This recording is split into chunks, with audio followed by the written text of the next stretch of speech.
All right. Shalom, shalom. Happy Shabbat. All praise to the Most High, Congregation of the Mighty. Back at you again. Gonna hit you with the second part and proving to you that all these nations truly hate your guts, man. All these nations truly hate your guts. We see what's going on in Philly. Me and the brother was just talking about what's going on in Philly, man. How they shot that brother. How these nations don't give a damn about you, black and Hispanics.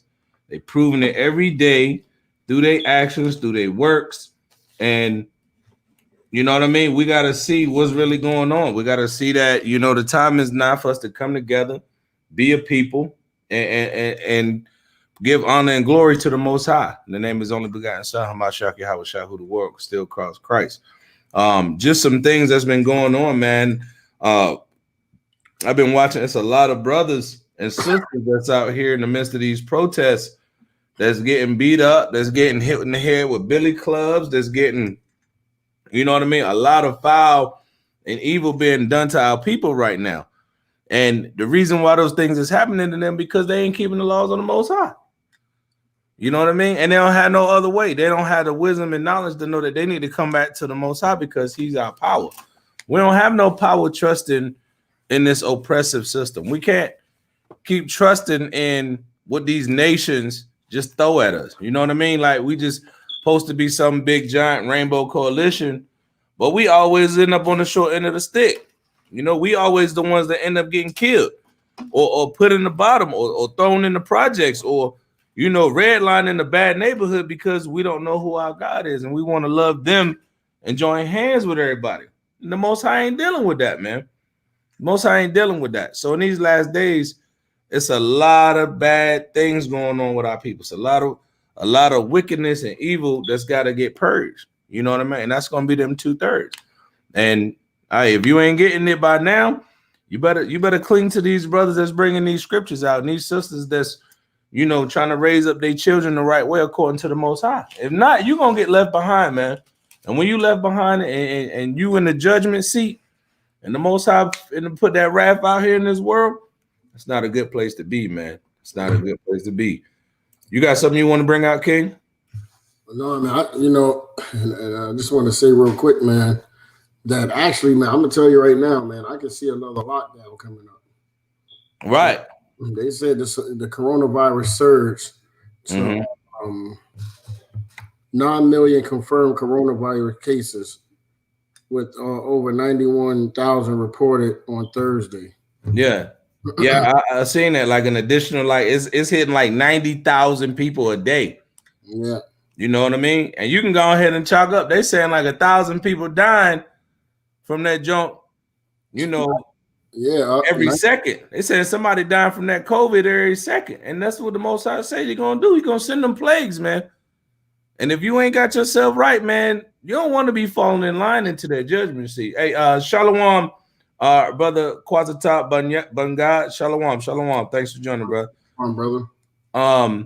But yeah, like what you saying is heavy though, man, because people thinking this junk, they thinking it's a conspiracy and it's a game. No, the Most High said he gonna put these plagues in the earth, bro.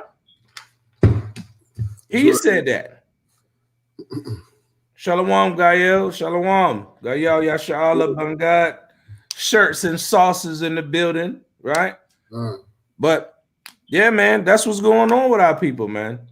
And we catching it hell. We catching hell from this COVID, man. It's just serious. I know for a fact I got firsthand knowledge because I deal with the pharmaceutical shipments. So I know who's sending what and where it's going.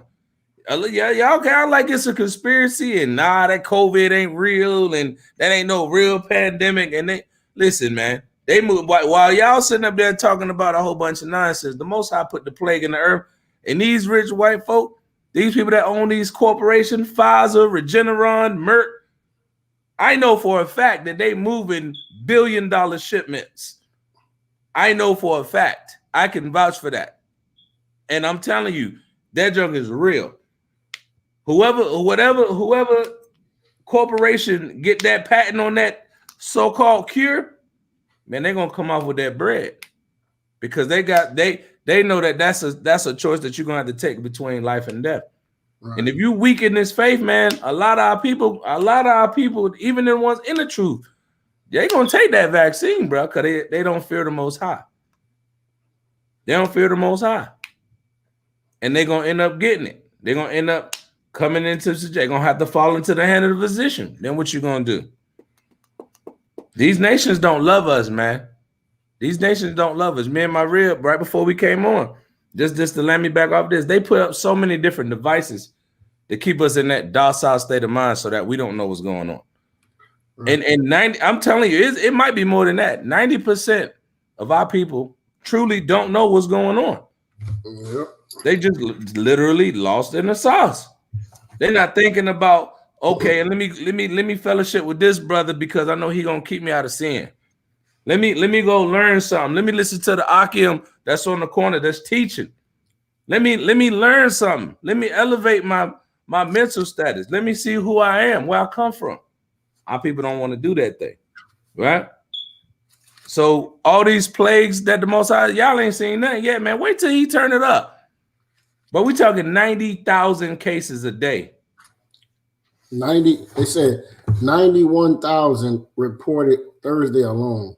91,000. Now, how many of them gonna be chosen to die out of that number? It says the death toll is quickly approaching 230,000, according to the Johns Hopkins University. So, can you bring that out? Let me jump out. Go ahead. Just say something real quick. Yeah, you good? Yeah. So these cases are surging, man. You know what I'm saying? And like he was saying, man, like these plagues this is part of prophecy. You know what I'm saying? Like this not, I know everybody thinking that this, is going to get back together. Everything going to be okay. You know what I'm saying? We're going to go back to normal. This is the new normal. You understand? So I'm going to just read some of this. It says, the U.S. on Friday surpassed 9 million confirmed coronavirus cases, with over 91,000 reported on Thursday alone, a new daily record. The total death is quickly approaching 230,000, according to Johns Hopkins University. So man, this stuff is real, man. You know what I'm saying? But I mean, we always know, we already know that Esau, man, he always got something planned. But I mean, all this stuff this is the Most High bringing these plagues. Mm-hmm. It says Esau not is the spirit that's in Esau to make it happen. God, I'm glad you brought that out, man, because we got to understand that these nations truly hate us and they plot against us. They go to sleep thinking like, okay, how can we destroy these people? And that's why I'm gonna bring that out next week. But let me get this real quick. This is actually what I was gonna get into next week, and it's funny that you said that. Watch this right here. This is Micah chapter 2 and verse 1. This gonna be next week's lesson. We're gonna break down how the oppressors and how they think and what they do. Right. This is Micah chapter 2 and verse 1. Right. Woe to them that devise iniquity. Right. This is planned. Right. And work evil upon their beds. You see that? That mean they thinking about this like, man, you know what? How can we destroy these Negroes, man? How can we keep this one world order that we trying to get off? How can we get this thing moving forward? You know what I'm saying? How can we oppress the Mexicans and the Migos down on the border? How can we keep their children and their families destroyed in the home? How can we, keep the black man out of his household? How can we keep the Hispanic and Latino man drunk and call them super predators and gang members? And how can we keep that going? What is the narrative, right? They think about this stuff all the time. The same way we meditate on the scriptures day and night. These heathens in these wicked nations think about how to keep us in captivity. We got to understand that thing. Watch this. It says, when the morning is light, they practice it. Right? Just like we meditate on the scriptures, we hit them with the Matthew 6 and 9, right? Our Father, we pray that. We thank the Most High for waking us up, giving us another day to get it right. Right? Hoping that he accept our repentance for when we messed up and, all kinds of things, right? But when we get up, we thank the Most High for that. When they get up, they thinking, yeah, you know what I'm saying? They thinking Satan like, yeah, we're going to go ahead and do this. I had a nice little jump. I know this going to work. I know this going to keep them Israelites destroyed. I know this going to be able to let us stay on the top. You know what I'm saying? I know this going to keep them on the bottom. Watch this. When the morning is light, they practice it because it is in the power of their hand. It's in the power of their hand. Yep. I know. We're gonna jump into this. Let's get that Job 9:24 real quick. It's in their hand. It's a classic scripture. Yeah, that Job 9:24. Okay. Right? That Job 9:24, because it said, let me read it again while you're getting that. It says, woe to them that devise iniquity. That means destruction is gonna come to them. So why you want to join with the people that the Most High said He gonna destroy them? For what they do to us, for what they do to the Israelites, to you, right? Woe to them that devise iniquity and work evil upon their beds. When the morning is light, they practice it because it is in the power of their hand. They have the authority to do it. Gael. Right. Let me see what Gael said. Watch this. He's just about to send that, right? That's that brother in the spirit. Go ahead and pull it. What you say, King? And 24. Bring that up. The earth is given into the hand of the wicked. What the Most High say? The earth is given into the hand of the wicked. Meaning they got control of everything that's foul and evil according to the Most High. God. So they got the power and the money to sit back on vacation, chill, post up while we working hard, busting our ass. They sitting up there on their private Learjet. They're a part of the Mile High Club. They chilling. Man, we're going to keep these niggas down. Why? Read it again from the top. The earth is given into the hands of the wicked. The Most High said the earth is given into the hands of the wicked. That's right. How was that power given to him? Go ahead. He covereth the face of the judges thereof. He covers the face of the judge. We know that's talking about Yahawashi, right? They cover the face of the ultimate judge of the earth, the Most High and His Son Yahawashi. Right? Watch this though. This part right here though, a lot of people skip over. Read this part right here. Go ahead. If not, where and who is he? If the so-called white man is not the wicked of the earth, where? Point him out to me. And who is he? If it ain't him, if he don't run the world, he ain't controlling nothing. Who is then? Oh, I know who it is. It's the Arabs. The Arabs, bro. It ain't the white man that run the world that drop bombs on everybody, make you fall under his democracy. They say the Arabs doing it on the sneak. Right. It's the Arabs that's really running the show. No, it's Bob the Builder that lived 2 doors down from you. That's right. It's Mr. Johnson at work that's telling you you're late when you 5 minutes behind. That's what that is. You see that? They're the ones that control this thing, man. Right? And that's why we bringing out this Judith, because these nations truly hate us, man.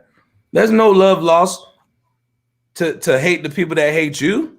There's nothing wrong with that. Even the scripture says the time to love and the time to hate. The Most High said that. So we bad because we tell the heathens they're gonna bow down and kiss our boots. We bad for that? That we mean for that? Well, you know how people love the oppressors, so they love their oppressors, man. And that's a weak spirit, man, that the Most High ain't dealing with in these last days. The Most High don't care about that. Y'all see what they did to them? Right? It was 30 police officers that got injured up there. Somebody just opened fire. I got a news alert. Somebody just opened fire on the New Orleans police officer. They drove by. He lifted up the back hatch on the joint and just today, a couple hours ago. The Most High putting a spirit of judgment in the earth. And if you want to run around and deal with these other nations, you want to be a Buddhist, right? You want to be a Jehovah's wickedness, right? You want to do all these things contrary to the Most High. The Most High gonna put judgment, man, and it's getting bad. It's getting bad, but it's a beautiful thing because the Most High said He was gonna do it anyway. He said He's gonna do it anyway, right? What the brother girl y'all put up there? 1 John 5:19. Let's get that real quick. 1 John 5:19. But these are heavy times that we're in, man. We in the end, bro. We in the end. We don't nobody know the day. We ain't saying, hey, put you some shoes on, everybody dressed the same way, drink out some Kool-Aid and lay down together. We ain't saying, right. You know what I'm saying? We ain't Jim Jones and y'all. You know what I'm saying? But we giving you that warning because the Most High told us to give you warning. We don't want y'all blood on our hand. That's why we do these lessons. That's why we go to the street, because we don't want your blood on our hands. Right? John. That's a good precept, the scripture. Bring that out, King. John 5:19. And we know that we are of the Most High, and the whole world lieth in wickedness. Read that again. 1 John 5:19. And we know that we are of the Most High, and the whole world lieth in wickedness. The whole world is lying in wickedness. That's how you know we're in the last days, bro. That's how you know we're in the last days. Because the whole world, look at everything that's going on. Name me one institution. One institution in any country that's doing the full spectrum of what said, thus saith the Lord, according to the scriptures. You can't name me one. You can't say Israel. They got gay parades in Tel Aviv. What are we talking about right now? Jerusalem got heathens running all up and down it. You got fake Philistines calling themselves Palestinians. What's going on over there? We know Europe wicked. They never paid for the slave trade. We know America wicked. The Pope is wicked. Now you can, we accept gays for marriage now. You guys can go ahead and kiss each other right here in front of Hail Mary and all these other idols. See what I'm saying? The whole world out of course. Everything is sick in the head, gone away backwards from the Most High. So now it's judgment time. The sins of the earth have reached up to heaven. Right? The world that we live in. Watch this. Let me get that Galatians. I'm gonna let me back right off what you just said, guys. Let me get Galatians 1:4. You got it. You got it. Brother, already there. Watch this right here.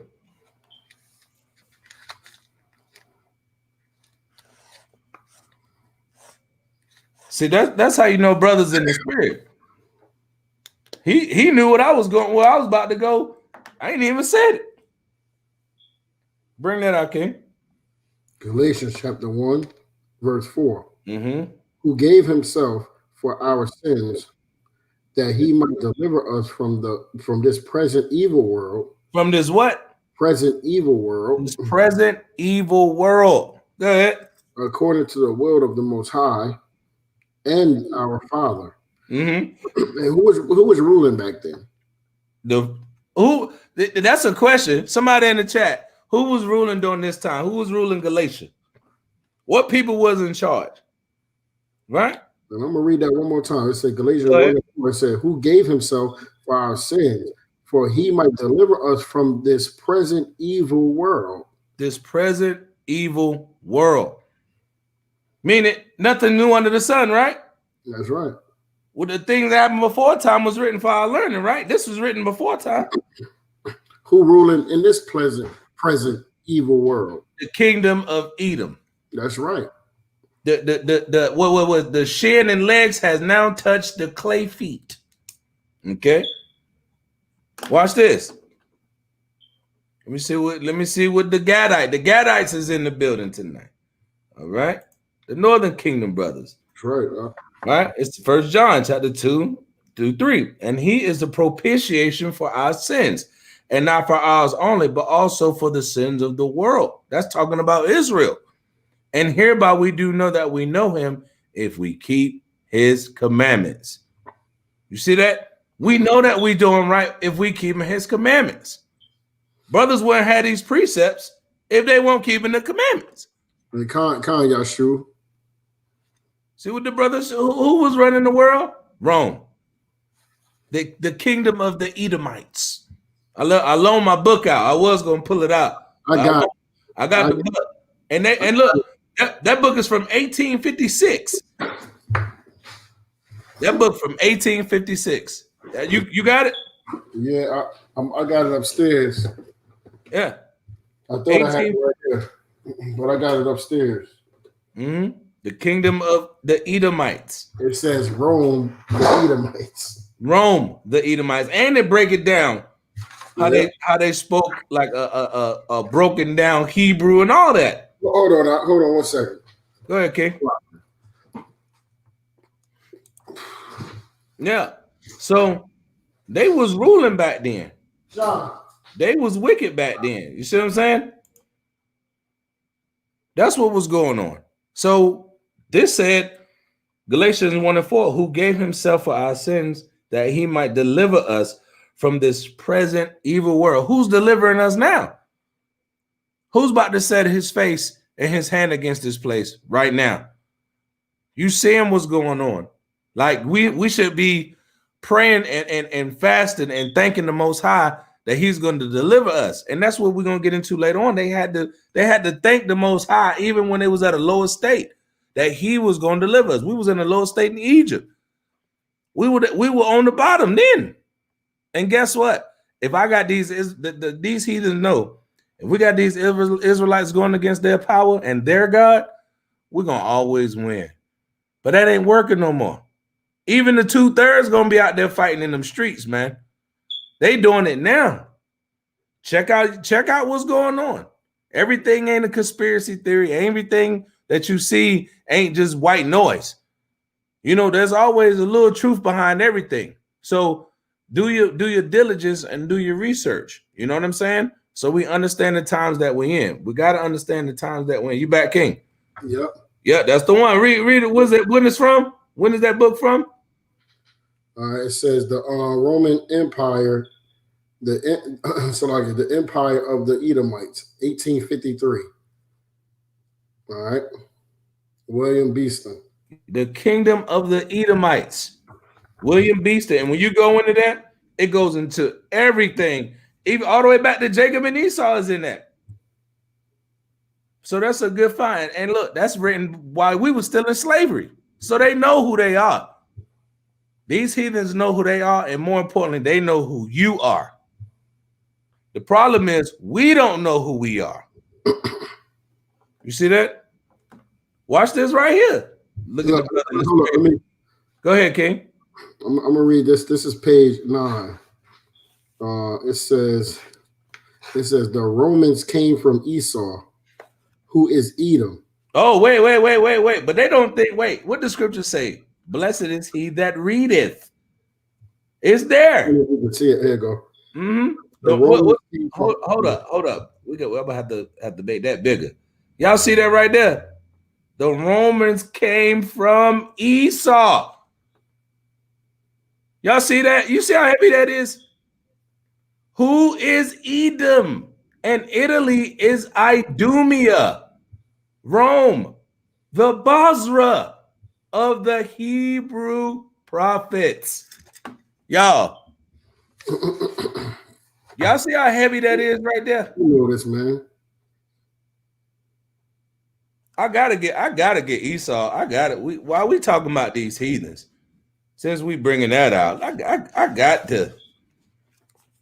I know all these brothers in the chat done heard this before. Let me bring this out real quick. I gotta put this up. Right? Read that. Read that what you just said. Read that what you just pulled up on in that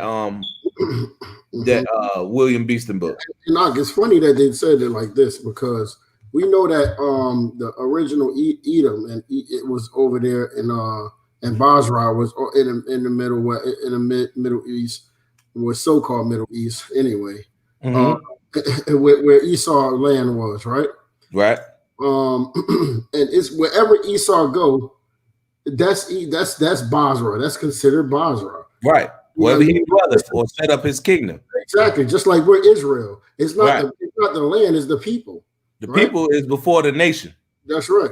Right. Okay. Now it says this page 9. almost in the middle of the book. It says the Romans came from Esau, who is Edom, and Italy is the Idumea, Rome the Basra of the Hebrew prophets. Hold up. Now watch this right here. Let me get this Zechariah, and then we're gonna link all this up right now. Right? Because Esau, remember Esau in Psalms 83 is the first one. Esau is the next to last nation. Israel is the last nation established in the scriptures in the book of Genesis. Esau is next to last. Watch this right here. Zechariah 9:13. When I have bent Judah for me, fill the bow with Ephraim, and raise up thy sons, O Zion, against thy sons, O Greece.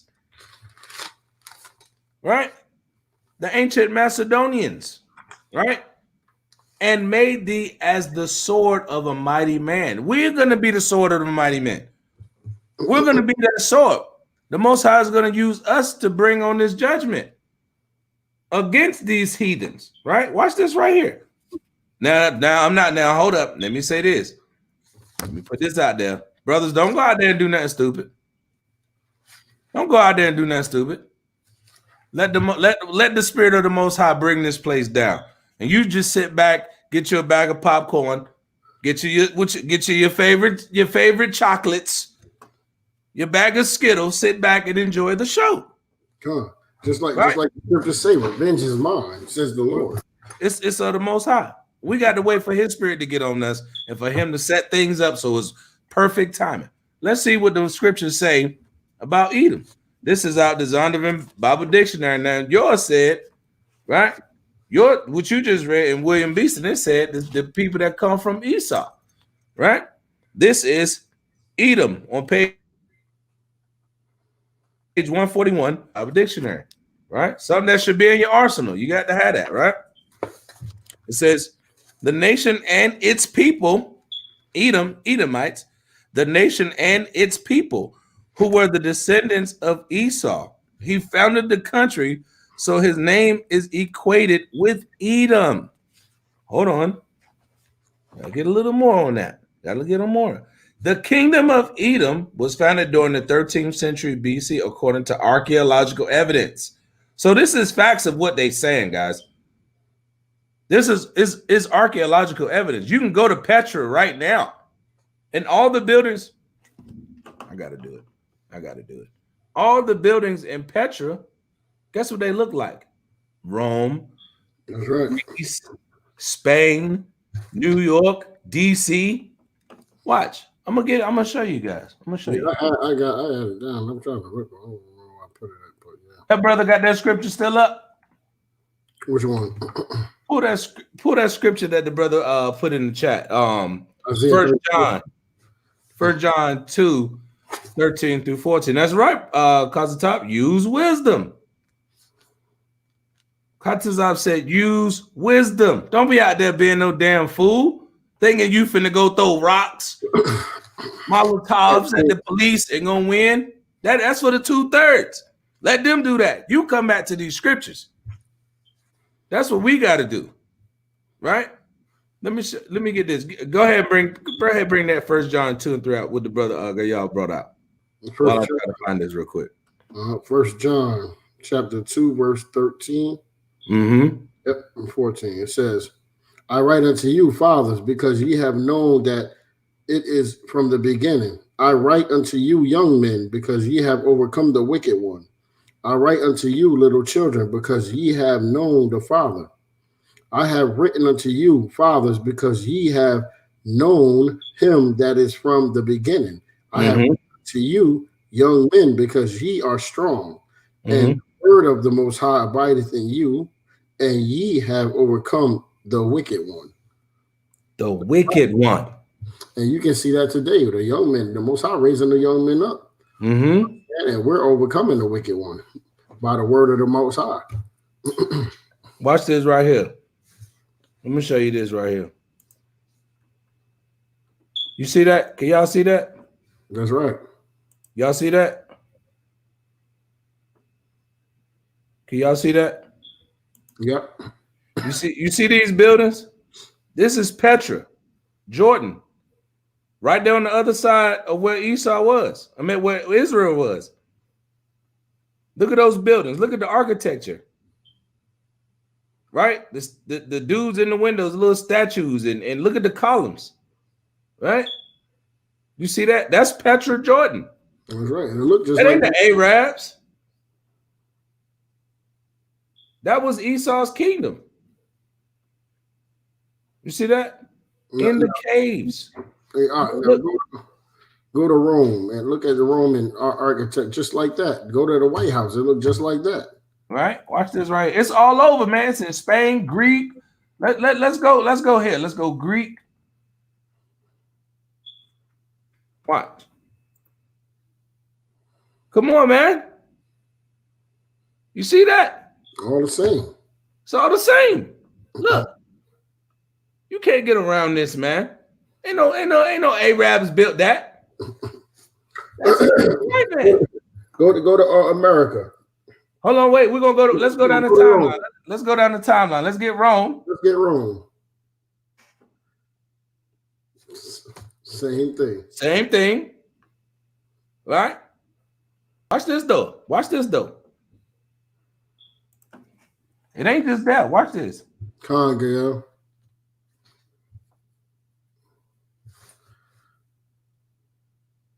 Uh-oh.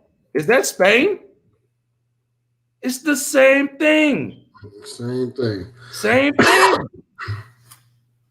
With the columns, right? Right? Got to bring it on home. Got to bring it on home. Because if y'all knew what was going on with the popes and Cesare and them, they weren't even Italians. See? They were Spaniards. That's right. It was the first. Rodrigo was a Spaniard, but that's another topic. All right, let's get American. Let's get the Roman.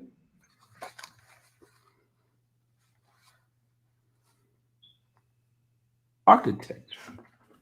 Come on, guys. Come on, guys. Y'all see this? Look at the Colosseums. Look at your Capitol building. Look at your White House. Look at the New York Stock Exchange. All that look just like that. Why? Why they look like that? Because it's the kingdom of Edom. Your enemies, your oppressors. Like the brother said, just like DC. Chicago too. The same building, architecture all through America. Brothers in the spirit, right?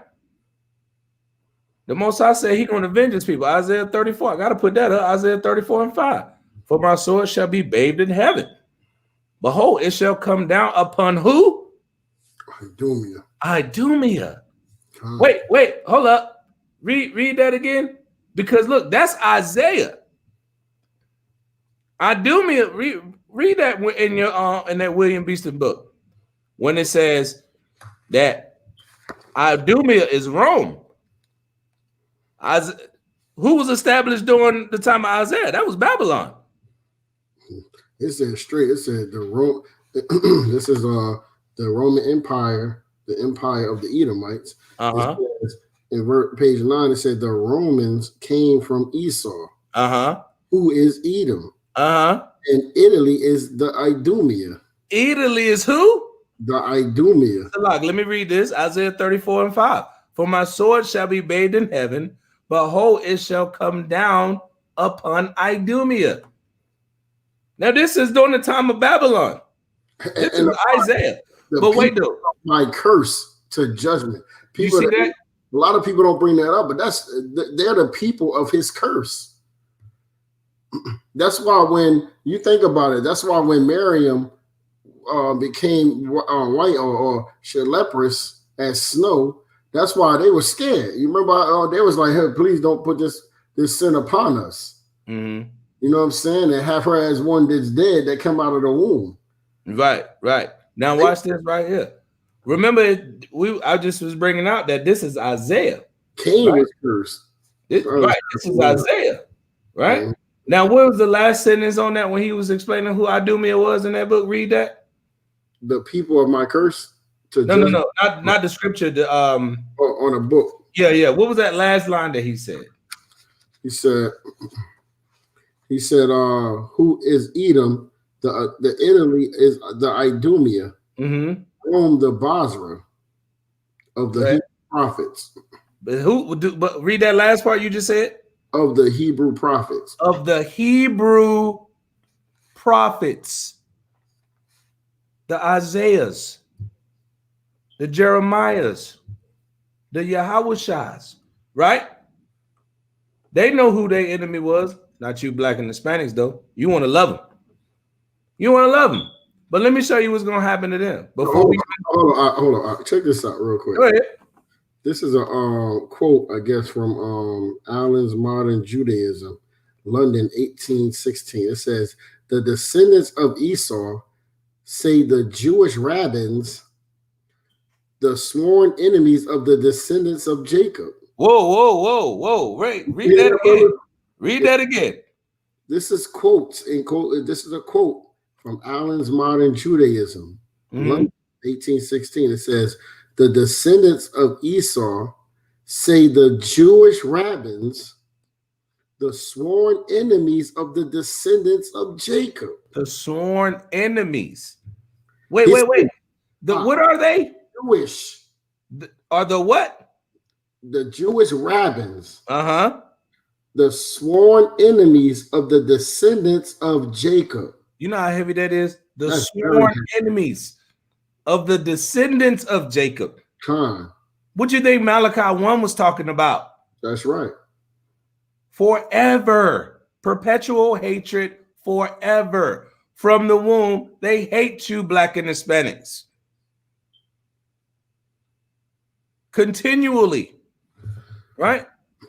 Well, hold up, though. Watch this. Because the brother's been bringing out a whole lot of heavy cut swords. Let me bring this out right quick. Right? This is the end of the last sentence in the Zondervan. Page 142, it says, Edom figures prominently in the prophetic scriptures as the scene of great future judgments. Isaiah 34:5. What did the brother put up there? Look. Isaiah 34:5. Right? Prominently in the prophetic scriptures as the scene of great future judgments. She is the only neighbor of the Israelites she's the only neighbor of the Israelites who was not given any promise of mercy from the Most High. No promise of mercy. Brother in the spirit, Exodus 17:16. For he said, because the Lord hath sworn that the Most High will have war with Amalek, the Amalekites, from generation to generation. You see that? Let me get a picture of the Amalekites. Y'all don't think we link this junk up? We link it up. The Amalek Jews. Watch this. These guys. Those guys. See? Him. That's your enemy right there. Right? That's the one that's going to put you in captivity. They know who we are. Hold up. Let me get some more. I know some more. These guys. They're your enemies, guys. The Most High said you're going to war with them from generation to generation. They took your identity from you. They're over there dancing at the Wailing Wall. These guys. Looking like demons, witches. What else? There's more. with the curly head. Then talking about we anti-Semitic. How we come from Shem? How we anti-Semitic? All these Jewish folk See that? Damn demons. Them your bankers. They got all the money. All that. See what I'm saying? From generation to look what the brother said. Look, this real. That's what they do. Rabbi Foreskin Biter. That's his name. Hey, Rabbi Foreskins. Can we go into the confessional? I got something I want to tell you. Oh, wait, can you circumcise my son? Giving kids herpes. Right, giving the kid. Yeah, you heard about that in New York? Gave about 120 kids herpes. It's been crazy. It was crazy, yeah. What scripture says, hey, put your mouth on Timmy's tutu, okay? And bite off the foreskins. What scripture is that up? What scripture is that? They're not the true people of the Most High. Period. They are the enemies of the Most High. So they makes them your enemies, right? Now, perfect timing. Let's jump into this Judith, man. Judith 6 and 5. Yeah, give me that 6 and 5 real quick. And thou, Achior, and hireling of Ammon, which has spoken these words in the day of thine iniquity, shall see my face no more from this day, until I take vengeance of this nation that came out of Egypt. See, these nations want to take vengeance because they know what our power did to them in Egypt. So one more time on the link, huh? They know what our power did to them in Egypt. Yeah, I've seen this. I don't know what's going on with this like corn on the cob. I don't know what that dude talking about. But we ain't gonna have no foolishness in the jump, right? Let me see what's going on. I got you.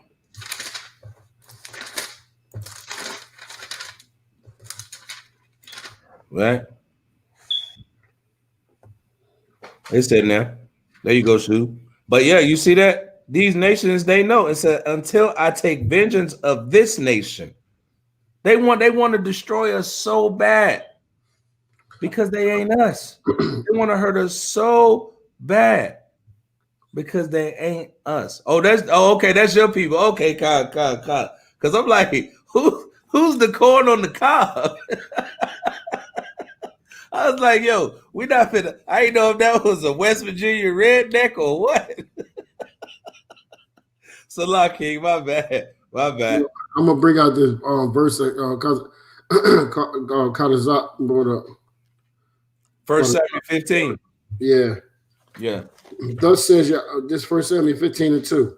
Thus says Yahweh of hosts, I remember that which Amalek did to Israel, how he laid wait for him in the way when he came up from Egypt. Now, verse 3, now go and smite Amalek and utterly destroy all that they have, and spare them not, but slay both man and women, infant and suckling, ox and sheep, camel and ass.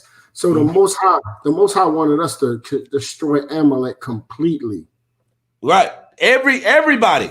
Everything. Everything. The grass got to go. The beast and the beast. He talking about the kids don't even take their women. Yeah. Everybody must go. Right? Everything. And look, let me get this. While we're in 1 Samuel, let me jump over to chapter 5 and verse 6. I'm gonna show you Ashdod. Right. Saul was like, no, them white girls, I ain't trying to really, I can't kill the kids. I ain't ready to dash their head. No kids, man. I ain't killing no kids, man. Hey, that's what Saul said. Now, look where we at now. That's right. We're here because your homie Saul, your people, right? He didn't want to do he didn't do the will of the Most High. He was scared. He was fearful. Right? Now look where we at. Them same people is the ones that put us on the ships, y'all. Them same people was the ones who financed us getting on boats. Thanks, Saul. Thanks. Big ups to you. Saul wicked self was like, nah, right? Watch this. Remember what you know how the scripture say, a bastard shall dwell in Ashdod? Watch this. 1 Samuel 5 and 6. But the hand of the Most High was heavy upon them of Ashdod, and he destroyed them and smote them with emerods, even Ashdod's and the coast thereof. The Most High keep telling you he gonna whoop these heathens' ass for us. That's right. All we got to do is exactly what he says. Thus saith the Lord. We got to do that, man. That's the only way it's gonna work. That's the only way we're gonna get out of here. That's the only way he's gonna fight for us, man. These nations truly hate us, and they show it all through the scriptures, man. They show it all through the scriptures that they have a perpetual hatred. And I'm glad we brought out that Esau, because Esau time is coming, man.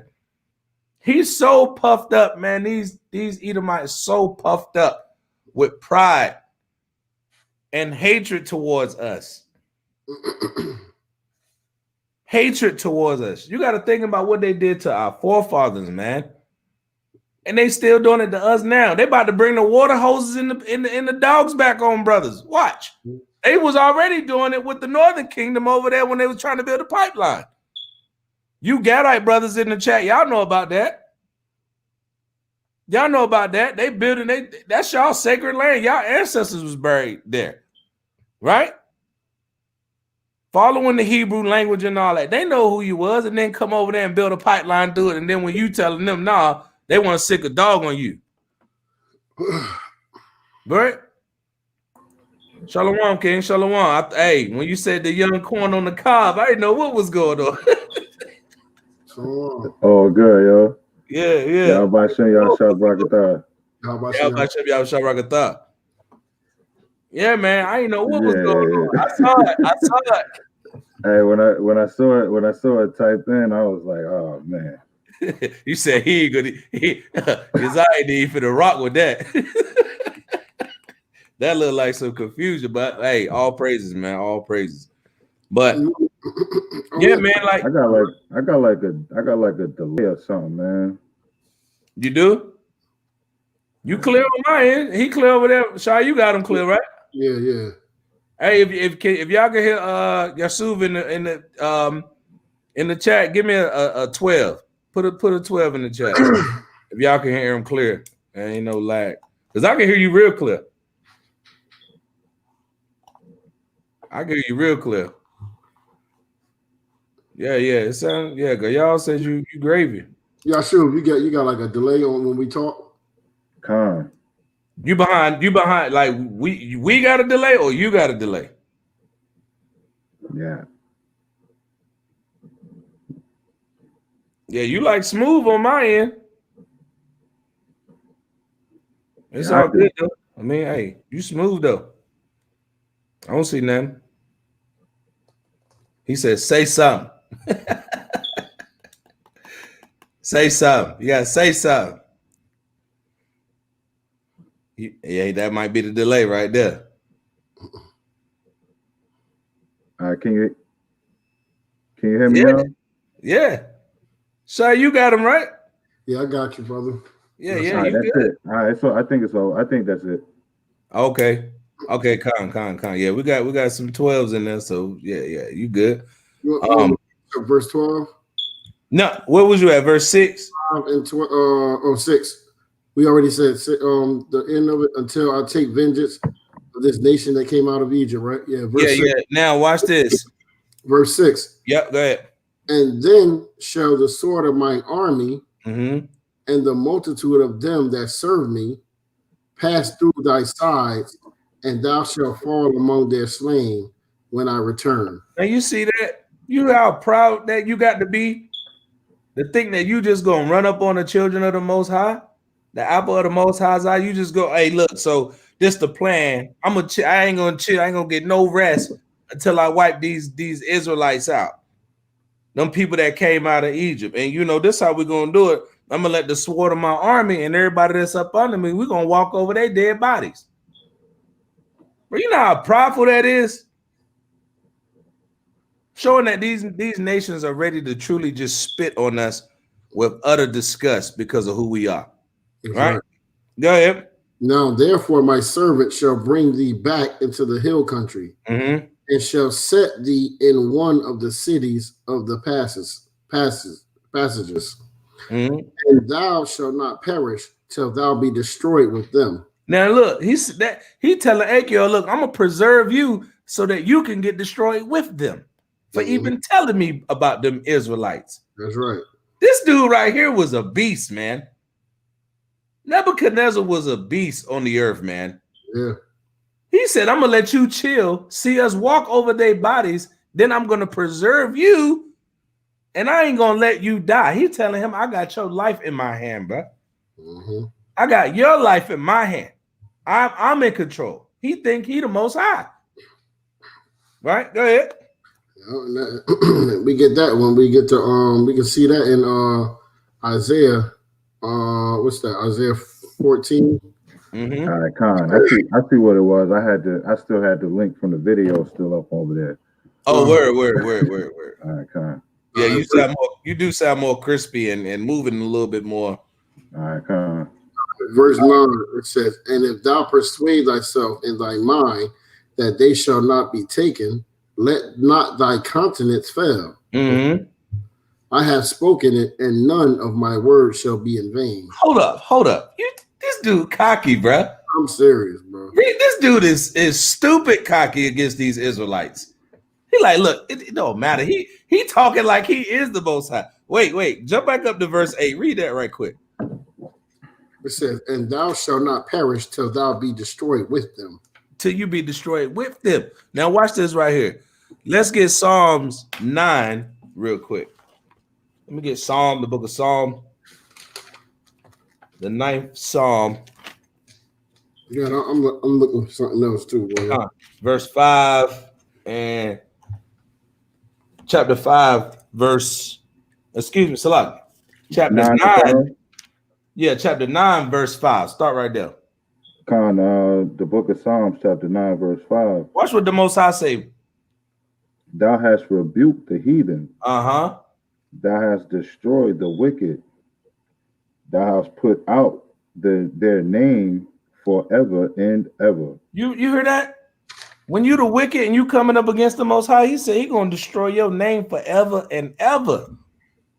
Look at the examples of what the Most High has done to the heathens, y'all. Brothers might remember one pharaoh from Egypt, Ramses. You know, that's easy. Ramses. Who else we know? King Tut. Okay. There was over 18 dynasties. Dynasties mean I keep passing that thing down. We might get to, we got King Tut, we got Ramses 1, 2. Out of the whole lineage. Brothers don't know about the Ming Dynasty. That's right. They don't know who was the chancellor in the land of Corinth in 200 BC. They don't know that because the Most High done put them wicked men's names out. He make an example out of the main ones. The rest of them is nothing because he was using them to make an example. What happened to Alexander the Great? Look at all his generals. Do you think it was just 4 generals?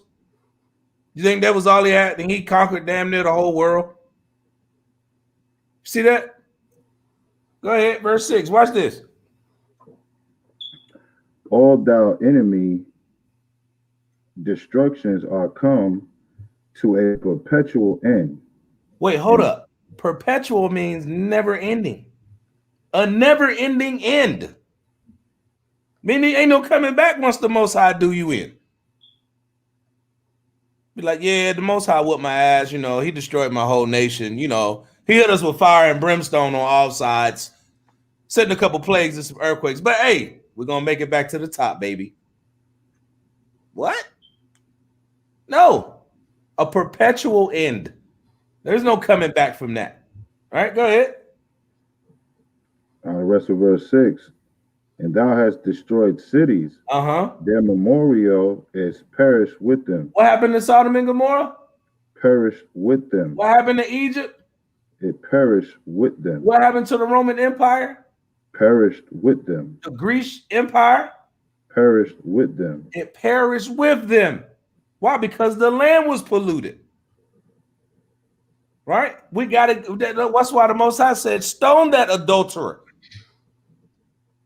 so we can get the wicked out of the land. Right? He said, even the land got to go. Right? Go ahead, verse 7. Verse 7. But the Lord Yahweh shall endure forever. Mm-hmm. He hath prepared his throne for judgment. It's all about the judgment. The Most High don't give a damn. His throne is prepared. He set it up that way to do what? Judge. Right? Watch this right here. I gotta bring that out, man. Beautiful precept. Katizak. Watch this right here. Deuteronomy 9:14. Let me alone that I may destroy them and blot out their name from under heaven. And I will make of thee a nation mightier and greater than they. Most I say, look, don't even worry about them heathen. I'm gonna dust them off. They ain't gonna rise back up, right? Don't even worry about them. And I'm gonna make y'all better than them, mightier than them. You see that? And it's all over the scriptures, man. It always line up, right? Let's get Proverbs 10 and 7. Hey, let me get verse 17 out of that. Out of that 9. Go ahead, King. Yep. The book of Psalms, chapter 9, verse 17. The wicked shall be turned into hell, and all the nations that forgot the Most High. The wicked shall be turned to hell, and all the nations that forgot the Most High. And what the we going through hell. What we do? We have forgotten the law. Right. So that's why we going through hell, because we forgot the laws. Right? So you know what he gonna do to the heathen? We could sell them some dead meat that got killed on the side of the road. That's right. We could do that. So that's how the Most High feel about them. He called them spit. Not us though. So we gonna go through hell. What you think the Most High got in store for these heathens, man? Pure hell. Right? Let's get Proverbs chapter 10 and verse 7. Proverbs chapter 10, verse 7. Uh-huh. The memory of the just is blessed. Uh-huh. But the name of the wicked shall rot. You see that right there? The memory of the just is blessed. You want to be a justified man. And look how the prophets died, man. Look how the prophets died and sacrificed themselves for their nation, man. And to do the will of the Most High. But what happened to those wicked men? Read that again. The memory of the just is blessed. Uh-huh. But the name of the wicked shall rot. Shall rot. I'm gonna read verse 8 too. Uh-huh. The wise in heart will receive commandments. Uh-huh. But a prating fool shall fall. Now, what do we just read in Judith? He's sitting up there praying about everything that he gonna do. Y'all, I'm gonna set my armies up there. They gonna wipe them out. We ain't worried about nothing that's going on over there. I run this. I'm like the Most High. He's saying all that in his mind. And now we know Nebuchadnezzar, that mother rotten. His name rot because he's known forever as wicked. You're gonna be like, oh yeah, Nebuchadnezzar, that was a good brother. That brother was solid. And you be like, that nigga was wicked. Right? Alexander the Great. Yeah, man, that was a good, God-fearing man. He loved the Most High. He wanted to keep the commandments. No, he was a faggot. Let's be real. You see what I'm saying? Oh, wait, man, that dude Caligula, man, him and the other generals that was in Rome, and Titus and Vespasian, there was some good dudes, man. They did a lot for their country, man. We salute them. Now you're gonna be like, them are some damn demons and some devils that the Bible speak of. That's what you're gonna say, because their name is right, and they had a mighty fall, right? Watch this right here. There's more. Get this. Let's get Psalms 35 and 16. Psalm 35, 16. Let me get a precept on what you was just saying too. Okay, come. The book of First Maccabees, chapter 1 and verse 7. So Alexander reigned 12 years and then died. And his servants bare rule, every one his place. And after his death, they all put crowns upon themselves. Mm-hmm. So did their sons after them many years, and evils were multiplied in the earth. Mm-hmm. That's right. Evils was multiplied in the earth. But I want you to read. Hold that way. And that's why I was saying what I read earlier. That's right, because evil multiplied. You know what I'm saying? We know who those people were. You know what I'm saying? The Edomites is they the wicked that the Bible speak of. That's in Malachi 1. Mm-hmm. The border of wickedness. Now hold up now. Now you see earlier I had brought out some of these other people. Remember we was talking about Edom and how they came from the Greeks and that they actually come from the Macedonians when they had just came out the caves, because you ask the so-called white men, they can't go past the Greeks. They can't go past the Greeks, because then you're getting into Esau. They don't want to be Esau. You see that? Read in that book of First Maccabees, read chapter 1, verse 1, just to bring this home real quick, and then jump back over to verse 7. And it happened after that Alexander, son of Philip the Macedonian. Son of who? Son of Philip, the Macedonian, who came out of the land of Chittim. The land of what? The land of Chittim. Land of Chittim. Go ahead. And smitten Darius, the king of Persians and Medes. So they ended the Persian and the Median Empire. Go ahead. That he reigned in his stead, the first over Greece. The what? The first over Greece. That's the start of when everything in the world went bad. Right here. Everything was bad already.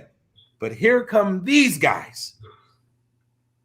These guys are about to rule the world in wickedness for the next, 1,000-something years? Let me bring this up. 2,000 years almost? That's right. Now read that verse 7. Hold up, Salak. Read that verse 7, because on the low, y'all got to see something. They showed you in verse 1 how great they was and where they came from, and we slayed Darius, and we put an end to the Persian Empire. Read verse 7. And what happened to him? What happened to him when he did all that? First Maccabees chapter 1 and verse 7. So Alexander reigned 12 years. He got 12 years. And then died. And then what? And then died. And then died. He's out here. Go ahead. And his servants bear rule, every one in his place. And they came to power. Go ahead. And after his death, they all put crowns upon themselves. So they didn't even want to leave it to his son. You see that? They wanted to split the power. So that shows you corruption within their nation right there. We're going to split up the crown. I'm going to take the north side. Hey, you go ahead. You take the south side. I'm going to get Watts, right? They just split it up. Go ahead.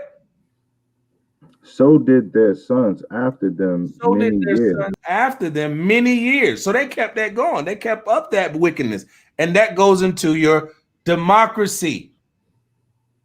That goes into your Congress. We're going to rule this jurisdiction. We're going to make these lines. We're going to have a super delegate over here. This is when all that's wicked, according to the Most High. Right. They divided the lands. Right, go ahead. And evils were multiplied in the earth. Evils were multiplied in the earth. But wait, though. Keep going. Read that verse 10. Right, yeah. And there came out of them a wicked root. Now here comes that wicked root. We was already wicked, but now the wickedness has taken root. Watch this. Go ahead. Antiochus, surnamed Epiphanes. Antiochus Epiphanes. Go ahead.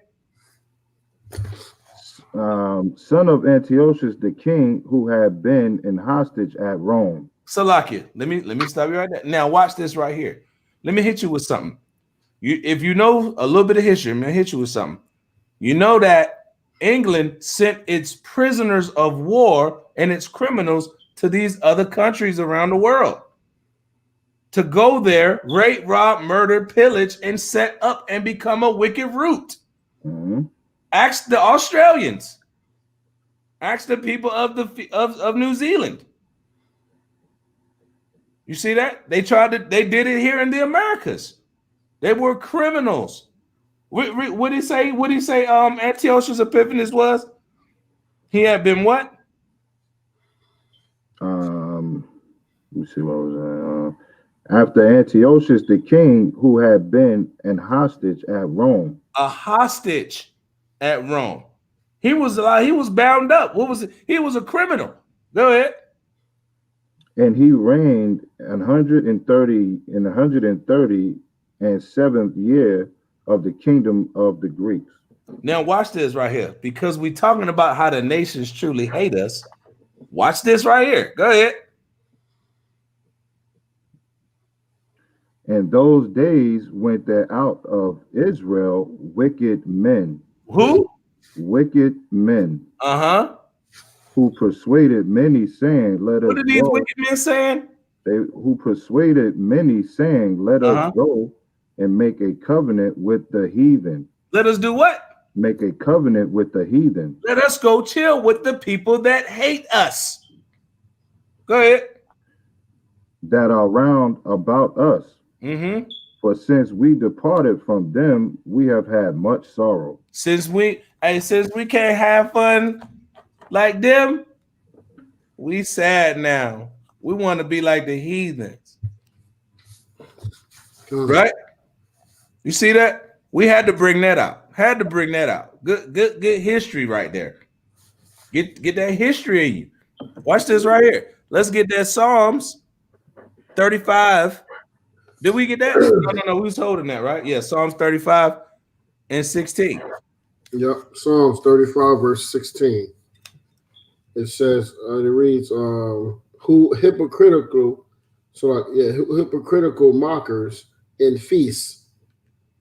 Salak. That's not what I want. 34 and 16. Salak. 34 16. All right. Psalms chapter 34, verse 16. The face of Yahweh is against them that do evil. Didn't it say evils was multiplied in the earth? So the Most High is against that. But you had wicked men in Israel that wanted to go out and say, what? Let's go be with the heathen. Because since we stopped hanging with them, we sad now. Right. It says to cut off the remembrance of them from the earth. To do what? To cut off the remembrance of them from the earth. To cut off the remembrance of them. Not only is you going to get a painful death, your damn legacy going to be looked at like some trash. You see that? I got one more. I got one more on this part of Judith. Let me get Hebrews. Do I want to bring that out right now? Hebrews 1 and 11. Yeah, I think I want that.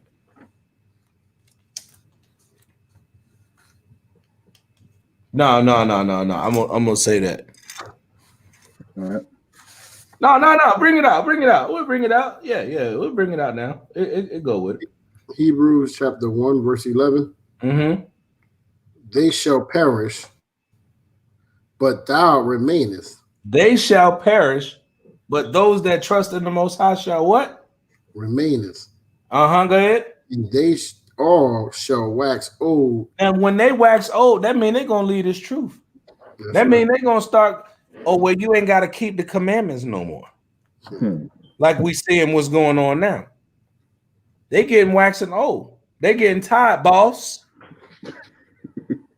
They don't want to go no more, boss. Right? Go ahead. They all shall wax old as doth a garment. They're like an old mildewed out rag. You ever seen somebody's shirt you wear so many times you can take it like this and rip it? Mm-hmm. And dust fibers come off that mug? That's how our people get in this truth, man. Mm-hmm. But you got to trust in the Most High so you can remain in that thing, man. So you can stay strong in this thing, right? Let's get that Judith 6 and 9. Y'all, anybody had a precept they want to bring out before we go ahead to the next part? Well, I was going to go to 2 Thessalonians 2. All right. And 4. 2 Thessalonians 2 and 4. As a matter of fact, I gotta go up. Let me go to 3. 2 Thess 2 and 4. You want me to read it for you? And 3. 2 and 3. Come. The book of 2 Thessalonians chapter 2 and verse 3. Let no man deceive you by any means, for that day shall not come except there come a falling away first. Right. And that man of sin be revealed. Right. And this is that time. We revealing the man of sin. Right now, we just revealed the wicked. We're going to go down more, but I want you to go down a little more, right? It said, this is the stuff that's being revealed right now. Keep going up. And that man of sin be revealed, the son of perdition. The son of perdition. Go ahead.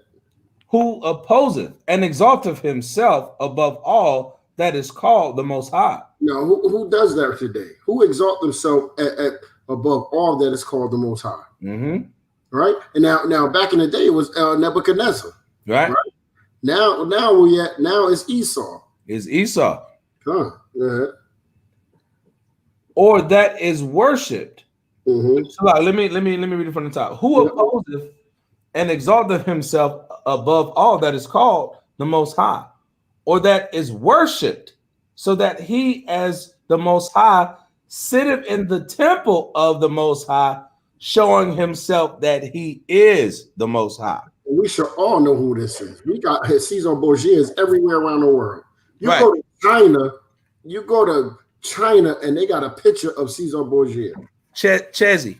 Yeah, that's right. You go to the darkest part of Africa, they got that same image. You understand? No matter where you go, they got this image, right? Go ahead, So I had to get a little. Oh no, getting a little parched there. All right, verse 5. Remember ye not that when I was yet with you, I told you these things. And who during this time, who was ruling? Them damn Edomites. That's right. The Romans. Right?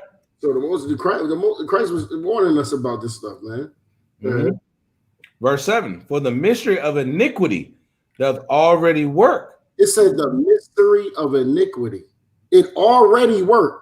Who was ruling at that time? The Romans, the kingdom of the Edomites. That's but right. Hold up. Because remember in Job 9:24, what's the last part of it? If not, then where and who is he? That's the mystery of it. That's the mystery. And I'll be putting these together, but go ahead, watch this. Right?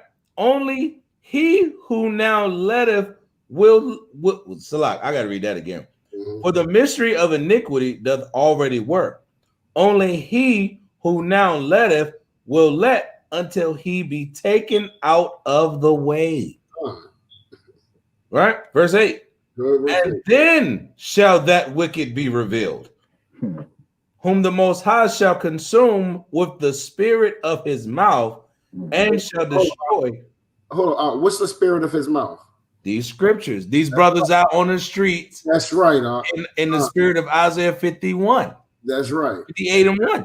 He's being destroyed. He's being revealed and being destroyed with the spirit of the mouth of the Most High. With the brightness of his coming.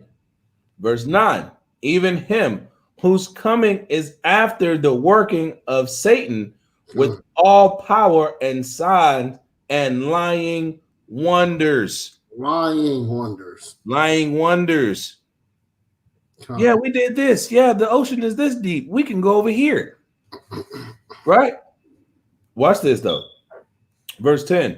And with all deceivableness of unrighteous in them that perish, because they receive not the love of the truth. Now, we got to understand, who is this talking about? Let's think about this. These are people that will not, they cannot receive the truth. So a lot of people like this, But go a little bit more, and I'm gonna bring that out. He's gonna say it right here. Watch. Because they receive not the love of the truth, that they might be saved. They might be saved. And for this cause, the Most High shall send them strong delusions. There's a strong delusion that's going on, right? Go ahead. That they should believe a lie. So these people that got this strong delusions, they believe that they doing the right thing. That now this strong delusion is so strong that they believe a lie. There's a lot, I know everyone on this panel and in the chat, brothers and sisters, and it's truth. We've been bringing this to our Christian parents and these religious people all over the place, and we can show them in this book, and they still can't get it. And it's supposed to be the book that they believe in, but they still don't get it and don't care about what it says. That's a strong delusion. And it's supposed to be for everybody, but they don't get it. Right. What's going on? That they shall believe a lie. That they shall believe a lie. And watch this. That they all might be damned. That they all might what? They all might be damned. That believe not the truth. Believe not the truth, but watch this. But had pleasure in unrighteousness. What is unrighteousness? That's lawlessness. Breaking these laws. I just had to bring that up. Yeah. No, we needed that. Because it say what it say. See, that's the thing. People, I call it, they use a black highlighter when they read the scriptures. That's right. They highlight it in black. That way they don't have to listen to it. They don't want to do what it say. But the scripture say what it say. If this, like you were saying, brother, what you said was heavy though. Because if this is a book for everybody to get and understand, why they don't read that? Why that right there didn't resonate with them? That's right. And the Most High said, look, I got something special for you. I got something real special for you. You don't want to do what I'm telling you, you want to be in an unrighteous mind? Okay, I got you. Don't worry. I'll set you up real nice. We got to understand who we're dealing with, man. And he give the power to these nations to do those things to us because we live a wicked and unrighteous life. Right? Let's get I got one on that. Go ahead, King. The book of Romans, chapter 11, verse 7. What then Israel have not obtained that which he seeketh for, but the election hath obtained it, and the rest were blinded. According to as it was written, the Most High have given them the spirit of slumber eyes, that they should not see, and ears that they should not hear, unto this day. And David said, let the table be made a snare and a trap, and a stumbling block, and a recompense unto them. Let their eyes be darkened, that they may not see, and bow down their back always. Well, that I gotta break that. I'm sorry. I mean, so our people, you know what I mean? They always gonna have a perpetual blindness because they don't want to seek these law, statutes, and commandments. So because they don't want to receive the truth, no matter how many times you knock on the door, no matter how many times you try to correct them, you know what I mean? They're gonna put you out the house, man. Yep. And then you can put it right there in front of their face, and they still gonna, act like they can't see these scriptures. God, I gotta let me back. I gotta let me back. I gotta bring this up because what you said was so heavy. But they say that Paul, see, these heathens take Paul's writings too now. And they turn up on Paul writing. But why they don't ever read this? Why they don't read this? This is Romans 10:1. These are basic scriptures. That's right. Brethren, my heart's desire and prayer to the Most High for Israel is that they might be saved. Right? For I bear them record that they have a zeal of the Most High. They read the Bible. They want to go in. They super Christians on Sunday. But they was at the club last night on Saturday. Right? But not according to knowledge. We are destroyed for a lack of knowledge. Verse 3, for they being ignorant of the Most High's righteousness and going about to establish their own righteousness have not submitted themselves unto the righteousness of the Most High. And that's deep what you just put out there, bro. Because you know what? Like, think about what you just read, right? Think about what the Christians do. Our Christian brothers and sisters, what they do. They don't go with the righteousness of the Most High. They go and they do that. They basically do their own righteousness. They say that, you know, they tell you can eat pork, but if you say a curse word or so what they call a foul word, that's a sin. That's almost offended to death with them. How's a word a bad word? It's just a word. If I say you stupid idiot, that's just as bad as me saying those so-called bad language. You know what I mean? The way you say it to a person, right? Right. You know what I mean? But yeah, I'm gonna land me back off of the land me back off to the land me back, right? Because we were just talking about, you know, what you just read just now. Watch this. It says, this is Daniel 12, and I'm gonna do 4 and then I'm gonna jump down. Daniel 12 and 4, it says, but thou, O Daniel, shut up the words and seal the book, even to the time of the end, which we know we're in the end, right? It says, many shall run to and fro, and knowledge shall be increased. Right? So I'm gonna drop down to Can you do me a favor? Can you jump up real quick? Hit that verse 3. Oh, okay, all right. I didn't want to do it, but okay, I will. Yeah, hit that verse 3 real quick. All right, verse 3, perfect. And they that be wise shall shine as the brightness of the firmament. You know, that almost remind me of Baruch 4, right? And 2. Right? It says, and they that turn away, and they that turn many to righteousness as the stars forever and ever. They that turn many to righteousness as the stars forever and ever. Matthew 5 and 19. He shall be called the greatest in the kingdom of heaven. All right. I'm gonna drop down. I'm gonna read that again then. Verse 4. But thou, O Daniel, shut up the words and seal the book, even to the time of the end. Many shall run to and fro, and knowledge shall be increased. That's right? How we know we're in the end. That's right. That's exactly how, you know, we starting to, this book is being unsealed to us, right? Spirit is back and giving us wisdom and understanding. I'm going to go to verse 10. It says, many shall be purified and made white and tried, but the wicked shall do wickedly, and none of the wicked shall understand, but the wise shall understand. The wise shall understand. Remember, he said there was many wicked men that went out because we couldn't get down with the heathen. See, we got to understand this thing, man. We gotta hit it home that these nations, their whole purpose, going all the way back to the garden, is to keep you away from the laws of the Most High. That's what it's all about, man. Right. Because he put they say curse words bad, but they finna go trick and treat. We're about to go knock on people's doors for candies. What is going on with that? Okay. So your trick or treat game was serious back in the day. We was wicked, brothers trick or treat game was serious, boy. Put on costumes and everything, put makeup on. They become a teenager, start robbing people for the bags. Trick or treat, they can give it up smooth. You got candy in the bag. Let me get that. Yeah. That's a custom of these heathens.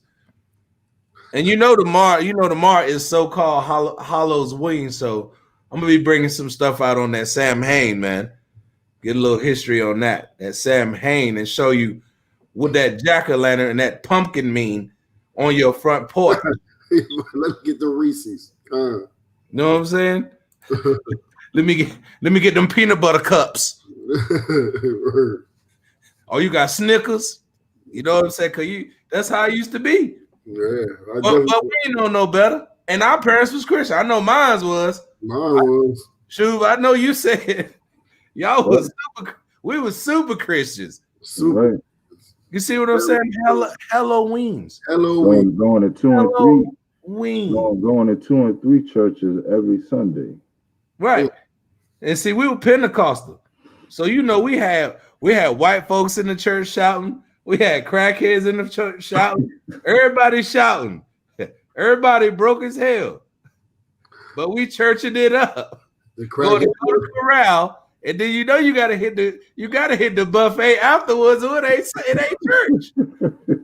If you ain't getting no kind of barbecue pork, ham, some ribs, something, some chips, something, you ain't having church, man. You ain't in church. This church I used to go to, the pastor, that's all the pastor did was jump up and down and scream and dance. He didn't read a daggone thing.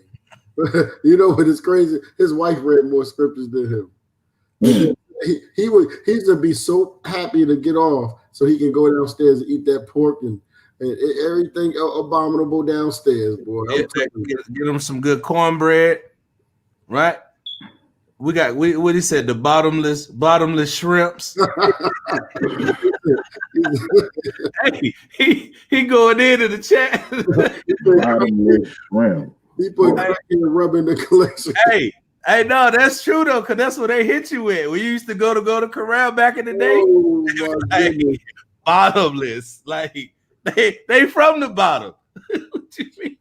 The bottomless what? Bottomless shrimp, and then they have about 8 different flavors. They had the scampies, the fried, the coconut, the flayed out joints. They make them flat. All that, yo. Then they have the salad bar, the cold joints. Talk about them. People gonna start reminiscing over the coonery. You know, our people can't get over those abominable foods, boy. Yeah. How many times you taught somebody and they, you know they listening, and then you tell them you can, but you know you can't eat pork, lobster, shrimp, and crab, and they'll walk away. That's an insult. That's some crazy stuff right there. Let me grab this. He got a hammer to stand talk about. Right? You got a precept. Fine. The book of Psalms, chapter 119 and verse 53. Right. You said 119 verse what? 53. Con, I'm there. Reads, horror have taken hold upon me because of the wicked that forsake thy law. Mm-hmm. You know what I mean? So that's pretty much, you know, what we going through and all what we were just talking about. We got our people that still gonna find a way to celebrate Halloween. You know what I mean? They switch the name up in church and give it something different to try to still get the kids candy. You know what I mean? Not realizing, man, they still sacrificing kids to these idols, man, and these devils. You know what I mean? And the scriptures say if we in sin, the whole house is in sin, man. Our children gonna suffer. You know what I mean? So we ain't keeping the Most High's laws, man. We all going down. Even as a nation, you know what I mean? Like people don't realize, you know, when you talking about Nebuchadnezzar and the Babylonian Empire, you know, all of those people that was in Babylon wasn't wicked. You know what I mean? You had some of the Israelites that was keeping the laws. That's right. Mm-hmm. But they all got punished. Hey, Yashu, well, read up one. Watch this. Watch what he say. Watch this. The book of Psalms, chapter 119, verse 52. I remember thy judgments of old. He said, I remember thy judgments of old. O Yahweh, I have comforted myself. Right. And go back. Horror have taken hold upon me because of the wicked that forsake thy law. That's right. King David afraid. He afraid for what's gonna happen to them. Right. That's right. He know just what you said. There was some righteous men in Babylon, right? So what happened when they started going off? And Nehemiah grabbed them up like, nah. He started remembering the judgments, man. That's right. Y'all not gonna bring that sin up in here. I'm not going back through this, man. Right. You understand what I'm saying? That's right. Verse 52, he said, I remember thy judgments. He said horror took over him, like, no way. bro. That's deep right there, bro. No, hold up, wait. We got to go up one above that. Go up one above it. He gonna show you why. It's you just said what he just said. You go why? Why should he say 51? Mm-hmm. The proud have had me greatly in derision. Yet have I not declined from thy law. See, and you know what that mean right there? I don't give a damn what these other folk doing. As for me and my house, we gonna serve the Most High. That's we gonna serve the Most High. Hold up, hey, we'll be going up too much, but let me read 48 real quick.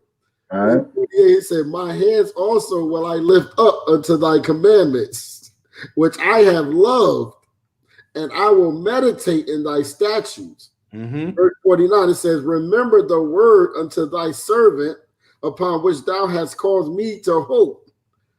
50, "This is my comfort in my affliction, for thy word have quickened me." Mm-hmm. You understand? So, yo, man, listen, man. You know what I mean? And that's how we live in today, man. Like we come back to these commandments and we understand what happened to us. You understand? And we're trying to repent from and turn people away from. Why we do the Isaiah 58 and 1? Because we trying to lift up our voice to get our people like, yo, we got to get out of here. We done with this captivity. Let me hit y'all with something, man. Mm-hmm.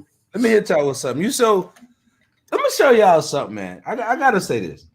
So you remember how in verse 52 it said, "I remember thy judgments of old." That's right. See, what we gotta understand is we was back then. That's right. Our spirits was back then.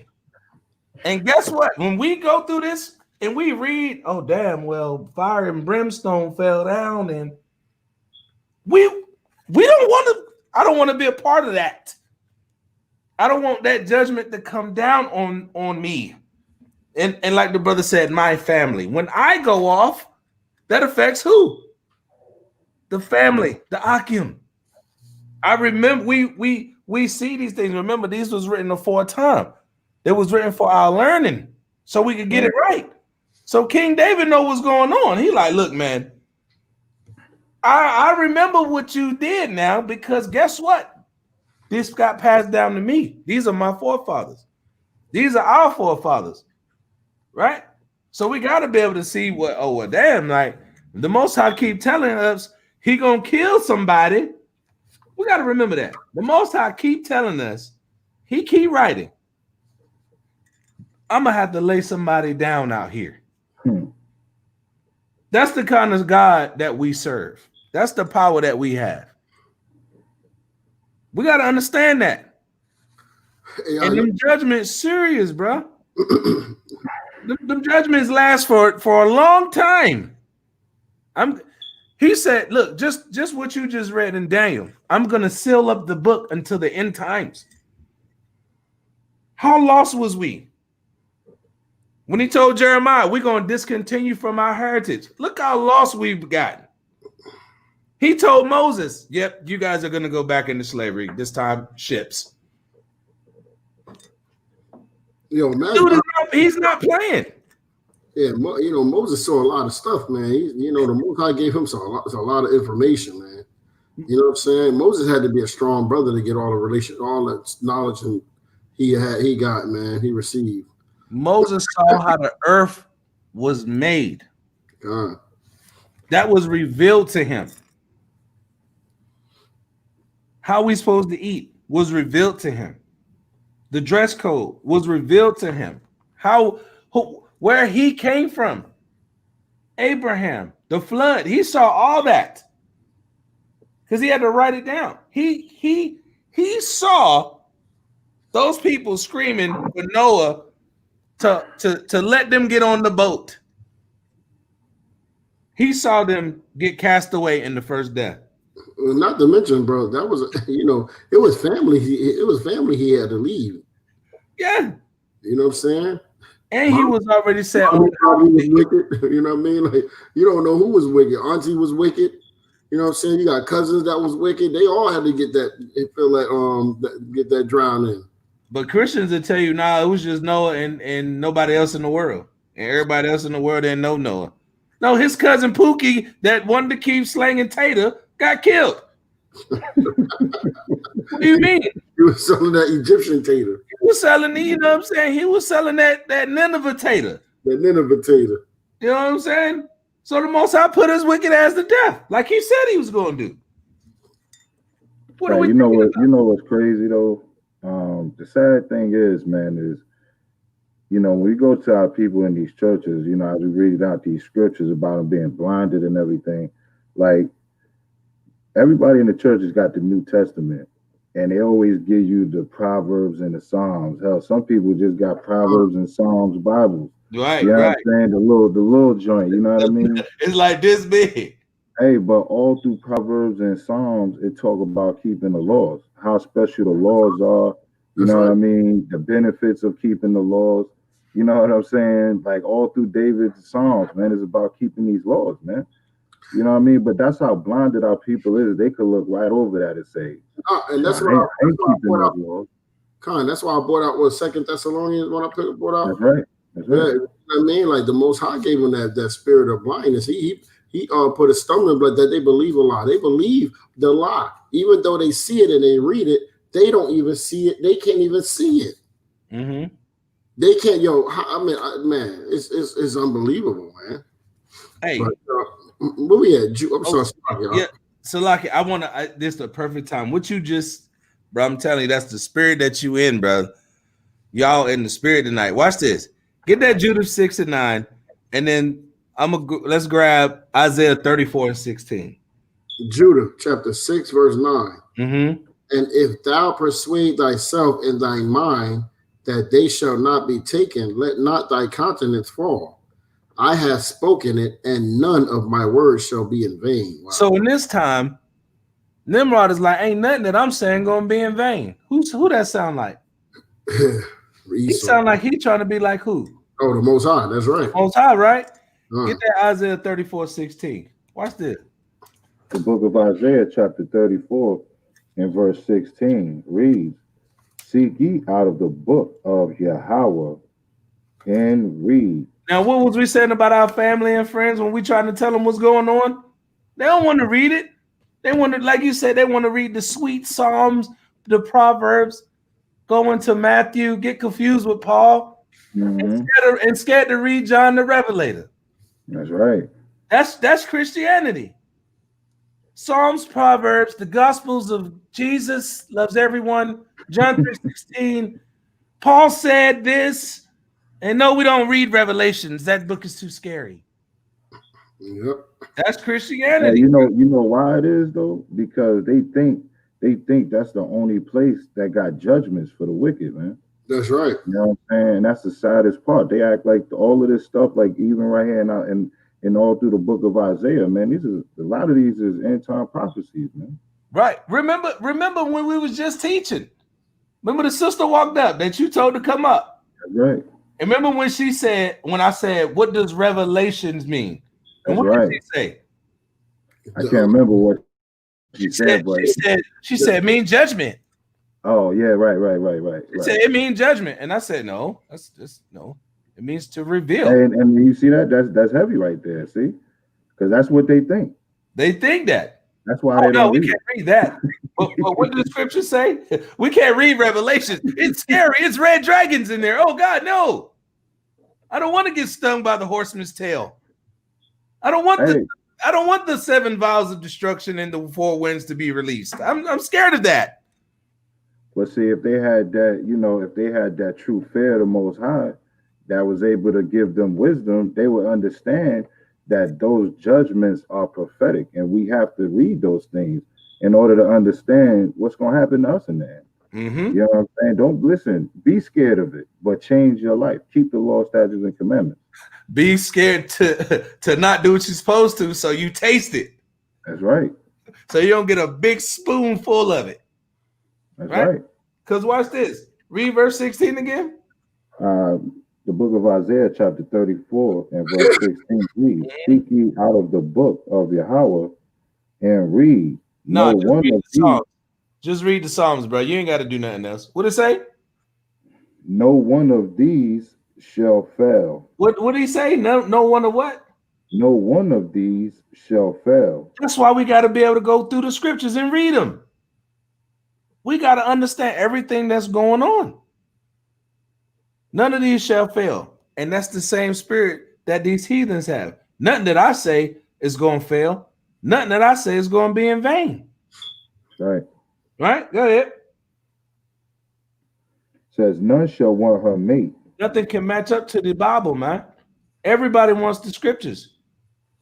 Every race wants the scriptures. The holy scriptures of the Hebrews. Go ahead.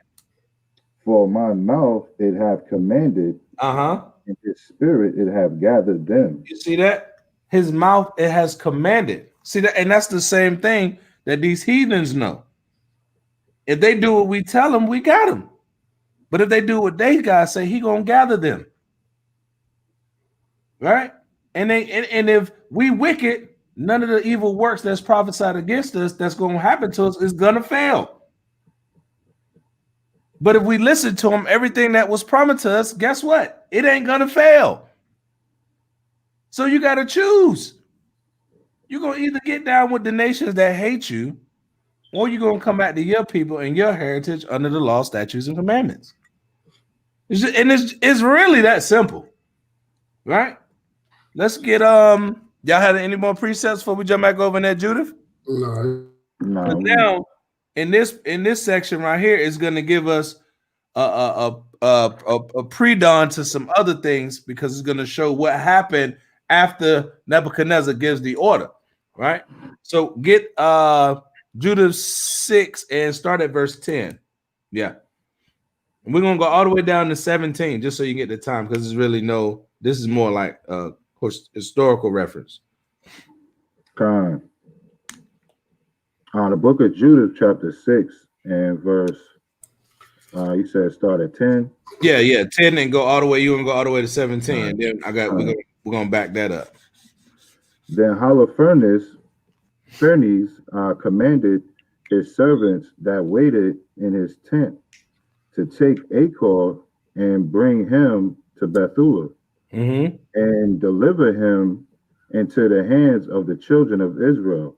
So his servants took him and brought him out of the camp into the plain, and they went from the midst of the plain into the hill country, and it came unto the fountains that were under Bethula. Verse 12. And when the men of the city saw them, they took up their weapons and went out of the city to the top of the hill. And every man that used a sling kept them from coming up by casting off stones against them. Well, you know how many stones they was letting loose, boy? You'd have held back an army. So, yeah. You got to be nice. Hey, look, when you throw the joke, your jump back here. Hey, Con, man, you know what? The way I used to throw rocks back in the days, well, I'm glad I won't that.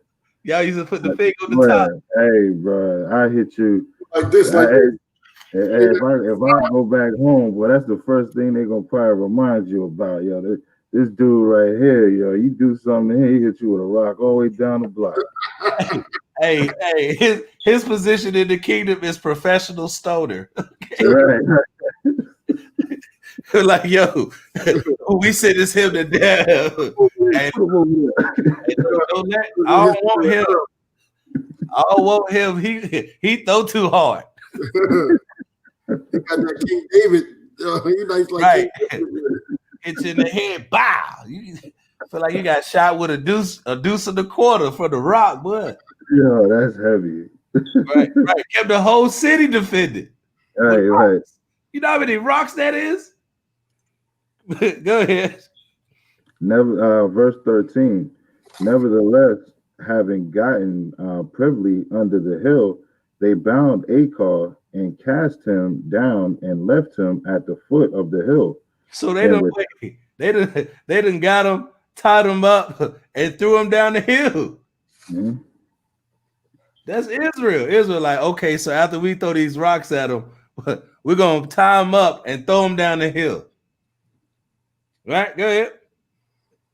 And return to their Lord. Mm-hmm. But the Israelites descended from their city and came unto him and loosed him, Uh-huh. brought him into Bethula, and presented him to the governors of the city. Now you see that? Salak, that's heavy. They presented him to who?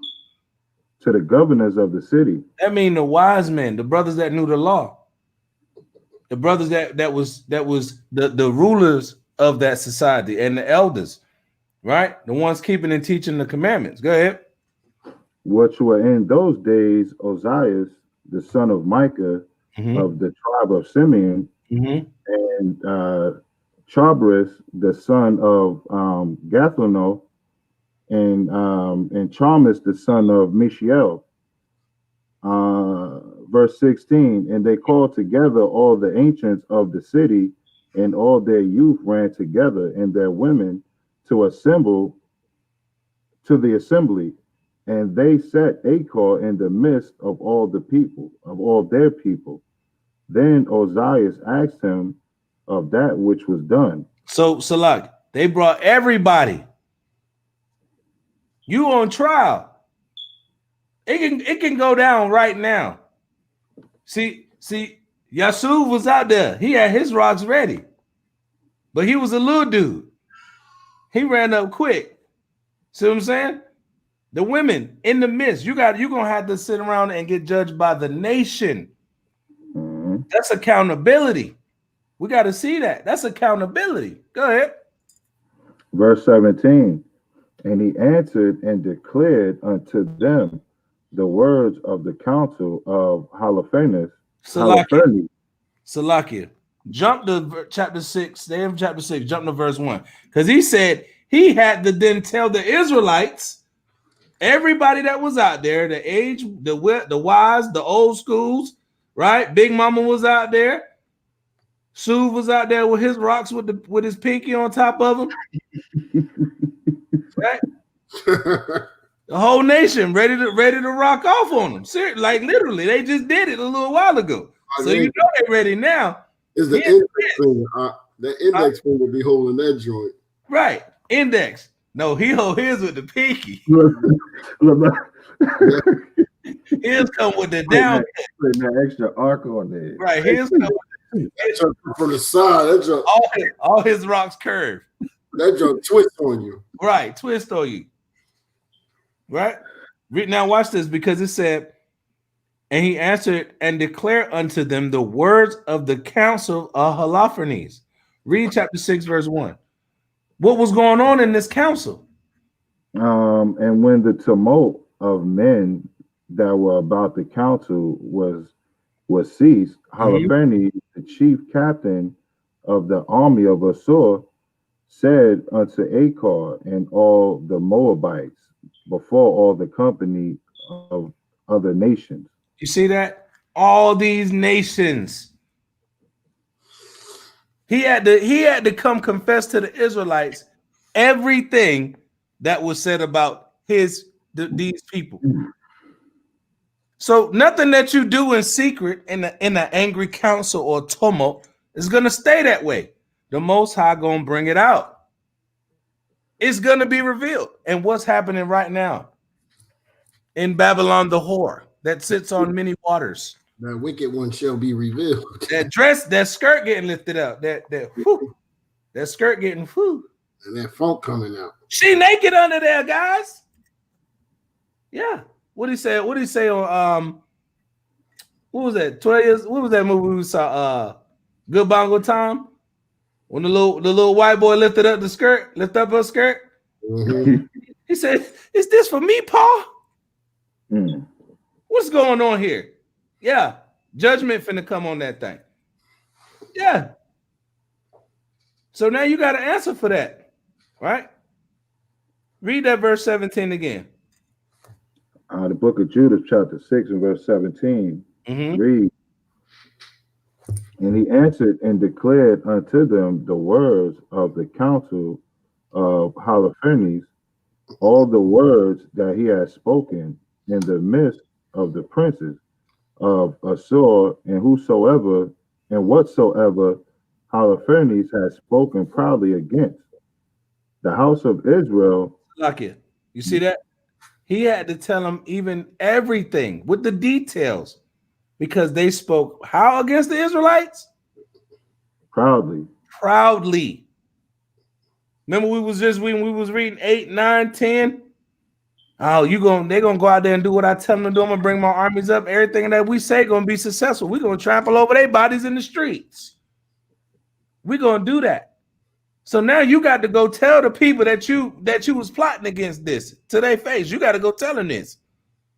And you in the midst of everybody. Right? That's a scary place to be right there. These are the people of the Most High, and you've declared war on them, taking crafty counsel against them, haven't had to answer for that, and now you in the midst of them and them only, and they hold your life in their hand.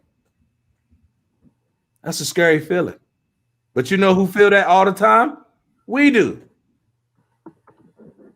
Because when we go off and we do wicked and we live like these other nations, guess what? They hold our lives in their hand when we go off.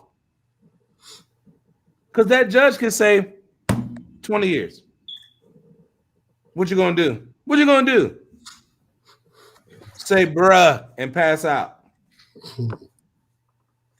Think about that thing. Oh, wait. You killed somebody. You was drunk. 15 years. Oh, wait. Life. Gavel. Boom. Life. What you gonna do? Oh, wait. I got one better for you. You're gonna serve 10 years and then death by lethal injection. We have to deal with that. The Israelites had to deal with that thing. We still to this day have to deal with that thing. You know why? Because we trust in these heathens and we trust in the laws of the other nations versus the true law, statutes, and commandments of the Most High. That's why we go through those. So if we could deal with it, he had to deal with this thing, right? Read verse 18. Then the people fell down and worshipped the Most High and cried unto the Most High, saying, O Yahweh, the power of heaven, behold their pride and pity, the low estate of our nation, and look upon the face of those that are sentenced unto thee this day. Now, let me get this right quick. You see how I said, oh, Yahweh, the power of heaven, behold their pride? Mm-hmm. Look at their pride. Like, they like, what? They said, what? Look at these them? They talking about you? They look at the pride that they coming with, right? And then it says, and pity the low estate of our nation. They think they finna just run through here. Right? They think they just finna run through here. They think they just gonna, hey, mount up the horses, right? Get the bows and arrows. Hey, bro, you like the torches? Get the chariots popping. We going over there to Israel. They ain't got nothing but some rocks. Mm-hmm. Until you get to them walls. And you got Yusuf and Hashaya up there, pinky and index. Because they got the power of the Most High behind them. Right? Let me show you this real quick. Get Deuteronomy. You had something you want to bring up? No, I said got that King David spirit. Yeah, you got that King David spirit. Everything side on. Never get tired. No momentum loss. Each stone accurate. Headshot every stone. Right? Get that Deuteronomy 23 and 14 real quick. Because the Most High been doing this. And that's what these nations know. We got to weaken them with sin. That's right. We got to weaken them with sin. If we could just get them to sin. We don't care about nothing else. We don't matter what they got, what kind of weapons. But if they in sin, hey, that's our opportunity. That's the window. Right? Let's get that Deuteronomy 23:14. Deuteronomy chapter 23, verse 14. Right? For Yahweh thy power walketh in the midst of thy camp to deliver thee and to give up thine enemies before thee. Salagi, read that verse 14 one more time, and it's a key word that I'm looking for in there. Read it again. Chapter 23, verse 14. For Yahweh thy power walketh in the midst of thy camp. He walked where? In the midst of thy camp. The Most High said he walked where? Who he dealing with? In the midst of thy camp. In the camp. To deliver thee and to give up thine enemies before thee. You see that? That's showing that you better take hold of that. The Most High dealing with these brothers that's out here in these camps. The Most High is out here dealing with these brothers that's teaching his word on them streets. Because that's what is that doing? To do what? To deliver thee. That's what you're talking about, and to give up thine enemies before thee. You see that? You see how heavy that is? To deliver you and bring judgment to your enemies. That's what we teach. We ain't out here to bash you. We're telling you to get away from the heathen and come over here with us. Because if you stay over there, you're going to get the judgment that they going to get. You're going to catch the stone too. Right? Go ahead. Therefore shall thy camp be holy. Shall what? Thy camp be holy. Thy camp shall be holy. A camp is where the army post up at. We got camp with the tents, with the fire and the cauldron, and we got the soup going, and we breaking bread with each other. It's a little wine going on. We just came back from battle. Right? Go ahead. That he see no unclean thing in thee, and turn away from thence. You see that? That he see no unclean thing. Hey, look, all we got to do is just get him to eat a little bit of pork. We got him. All we got to do is just tell him to hit the blunt. Just a couple extra, man, hey, bro, hit that, bro. That's all we got to do. Let's make the Newports instead of $5.65. Let's make them, you buy 2 packs, you get them for $9 flat. That's all we got to do. Right? We know they can drink, but let's make the beer super cheap for them, and let's make it hit them in the mind so hard they get lost and become drunkards, and they standing outside the store all day drunk. We ain't got to worry about them. They out of the fight. That's how these heathens go to bed and think about what they could do to destroy us, man. But the Most High said he gonna deliver his, right? He said he gonna deliver his, that he see no unclean thing in thee and turn away from thee. Y'all see how heavy that is? Right, watch this. Go back and get that. Use that verse 19, right? Okay, now watch this. Read verse 20. Now I'm gonna show you something, because they could have, what could they have done? Like the brother said, that's what? Witchcraft. They teaching us to be rebellious, to go against the Most High. That's witchcraft. Right? Verse 20. Read that real quick. I'm going to show you how Israel get down. Because Israel, what was Israel supposed to do to this brother Achior? What was they supposed to do to him? Because he was at the council. He know what's going on. He know the plans. He know how they talk junk. But what they do to him? Read verse 20. The book of Judith, chapter 6 and verse 20. Then they comforted Achior and praised him greatly. They did what? And praised him greatly. And praised Achior greatly. Why? Go ahead. And Ozias took him out of the assembly unto his house. Now, Ozias was that dude. When you read verse 15, that was Ozias who was the governor, who was the elder. Now the elder come and say, come with me, young man. Let me holler at you over here. Right? Go ahead. And made a feast to the elders. And they called on the Most High of Israel all that night for help. They did what? They called on the Most High of Israel all that night for help. All that night for help. Why? Let's get Micah chapter 4 and 10. And we can close it out right here. Micah chapter 4, verse 10. Watch how the Most High bring it all home. You see that? The Most High will use your enemy as your footstool. He'll use you to be able to get the information. Now, when you go into verse 7, that showed you how the children of Israel was able to eventually handle this situation. But what they had to do?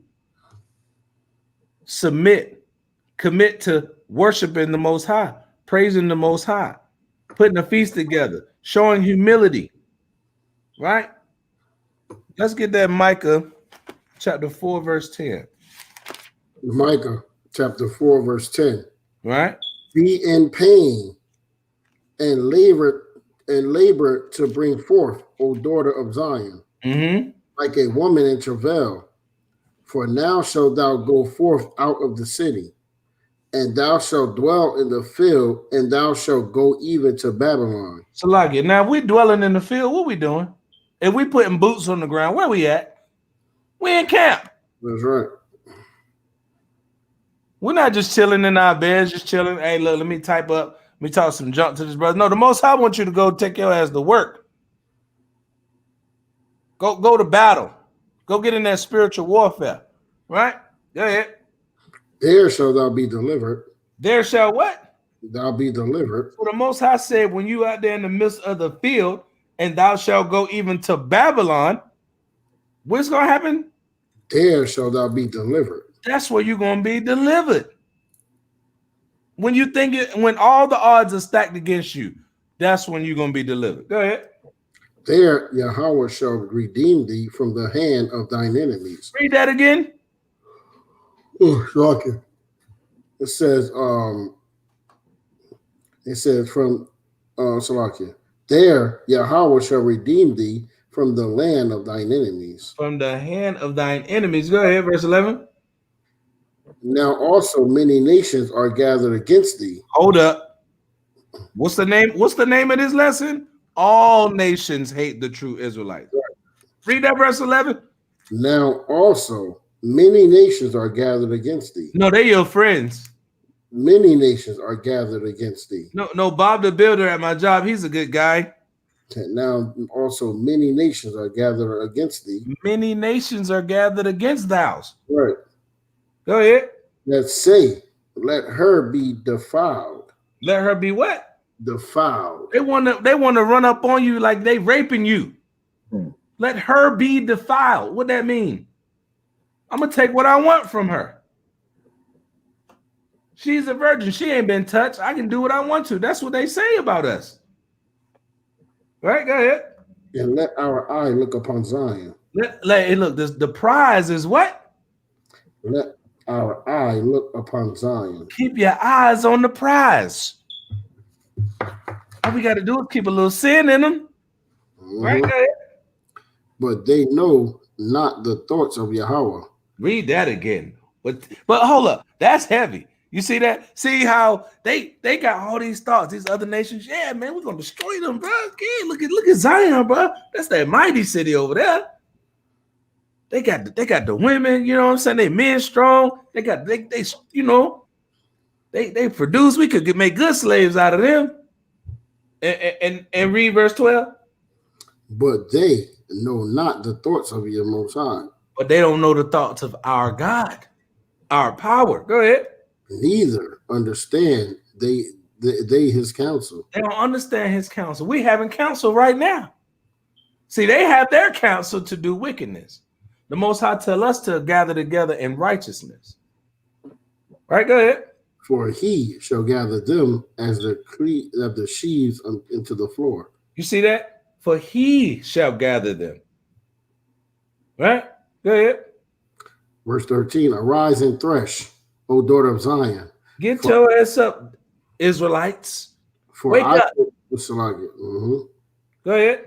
For I will make thine horn iron. He will make what? Thy horn iron. Imagine if a rhino was chasing after you, but his horn was made out of iron instead of ivory. Go ahead. And I will make thy hoofs brass. Mm-hmm. And thou shalt beat in pieces many people. What the Most High say he gonna do when we trust him and pray to him and worship him? and thou shalt beat in pieces many people. Now, didn't the heathen at that council say that's what they was going to do to us? Mm-hmm. Ain't wasn't that the plan? I'm going to march through their streets and I'm going to trample their bodies. Most I said, we're going to do that to them. Right. That's only fair. That's only just. Right? Go ahead. And I will consecrate their gain unto Yahweh. So not only are we going to dash them into pieces, it's give up the goods. It's give up the goods. We coming out of it like we did in Egypt. We coming out of it with great. Okay. On the way out the door, they like, here, take this. Make sure you got enough. You got enough water. Mm-hmm. Take this, y'all. You might need this out there. It get cold sometimes out there. All right, go ahead. And their substance unto Yahweh of the whole earth. You see that? Everything coming back to the Most High for us. But we got to do something. We got to do exactly what it said in Judith, the 6th chapter, right?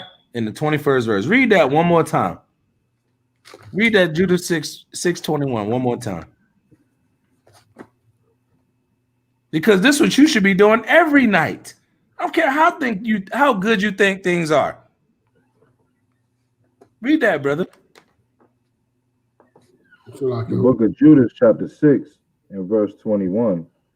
And Ozias took him out of the assembly and unto his house, and made a feast to the elders, and they called on the Most High of Israel all that night for help. What should we be doing all the time?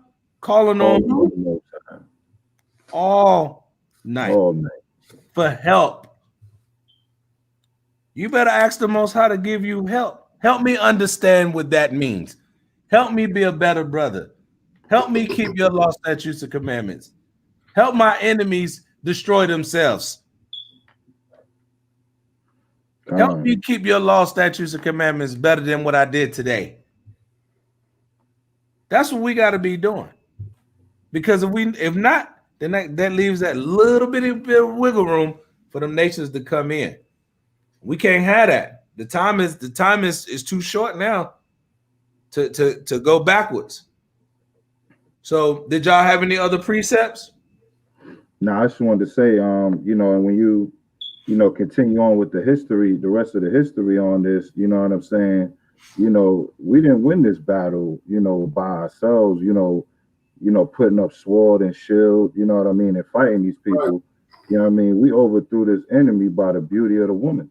You know what I mean? They was tricked by the beauty of Judith, man. Yeah, right. Wait, hold up, wait. No, we picked up guns and marched, called ourselves the NFAC, and we destroyed our enemies in Babylon.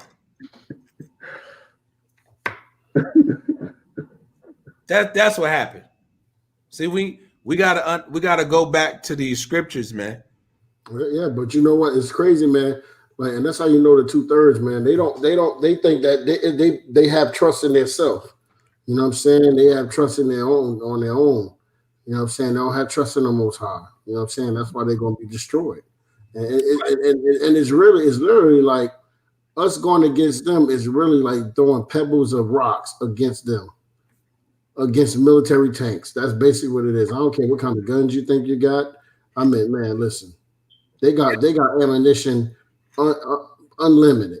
Bruh, I know. Bruh, they got one round. Remember I showed y'all that they got that 450 Bushmaster. Unlimited supply of that, guys. They not using them 223s and 5.56, 7.62s. Man, they using Bushmasters on AR platforms. When this thing really go down and they waiting, y'all, this right here, watch, you're gonna see it. You don't have to do that. Within this next week, y'all, watch what's going on with this election, and just be mindful of everything that's going on and be ready. Be ready to call on the Most High for help, because what's about to happen, I don't care who wins. Civil war coming. Yep. It don't matter who wins. I can pull this video. Because the nation is divided. I went to Cabela's today, right? Mm-hmm. To get, That's like outdoor world with the firearms and the boats and the tents. right. Right. Esau, the Esau store. That's what we call it. You know, they in there heavy, right? I went there today, man, to get a conversion kit, right? And I'm gonna tell you, brother, everything sold out. They didn't even have 22 bullets. Wow. 22s, bro. Nothing. I'm gonna get with you on that. Okay, come. Yeah, they didn't have nothing. Cause you know I'm in the city right now. You know. Yeah. I can get what you need right here. Yeah. But that's crazy. Actually, we could chop that up, you know, when we end this thing too, so I can let you know how we gonna do it. Look at the guy that Joe Buddy, Sleepy Joe. Hey, that's right, man. Hey, I was just you know, I talked to the priest the other day, and I was just telling him to research that Dark Winter, man. That whole project, you know what I mean? Going back into that video game, The Division, it pretty much gave you the whole layout in that video game on what it's gonna be like, man. You know what I'm saying? And it's crazy. We going into that. I just seen another video earlier where one of the congressmen said that we going into a new world order. He slipped up and then said the new COVID-19. He tried to switch it up, man. Yeah. They tried to every now and then the Most High used them to confound themselves, to use them slip ups. But see, that's the thing, brothers that's in the spirit, we paying attention, we watching and waiting. We watching and waiting what's going on. Know why? Because it's commanded of us to do that for the first and foremost. It's commanded of us to do that and live a certain way. Yo. Oh, I was in there. When I was in there, right, I was like, dang, ain't nothing in this place, right? And it was a Edomite. He was a military Edomite. And he was like, man, he was just telling me where I can probably go to find some stuff. He said, yeah, man. He said, look, he said, man, I don't know. He said, you know, it's probably going to be some, you know, we don't know what's going to happen, but, you know, it's 9 times out of 10, we going, you know, I'm going to be in there and dealing with something, you know what I'm saying? He said, but we're going to protect the place, you know, we're going to protect. You know, we're gonna protect it. I said, man, not on this one, brother. I ain't saying that, but I just said not on this one to myself. Like, this ain't gonna be that easy one. This ain't gonna be that one you're talking about. And let me hit you with something though. I'm glad we're having this open discussion right now. So me hit y'all with something. See, one thing about a bully is this: you see him coming.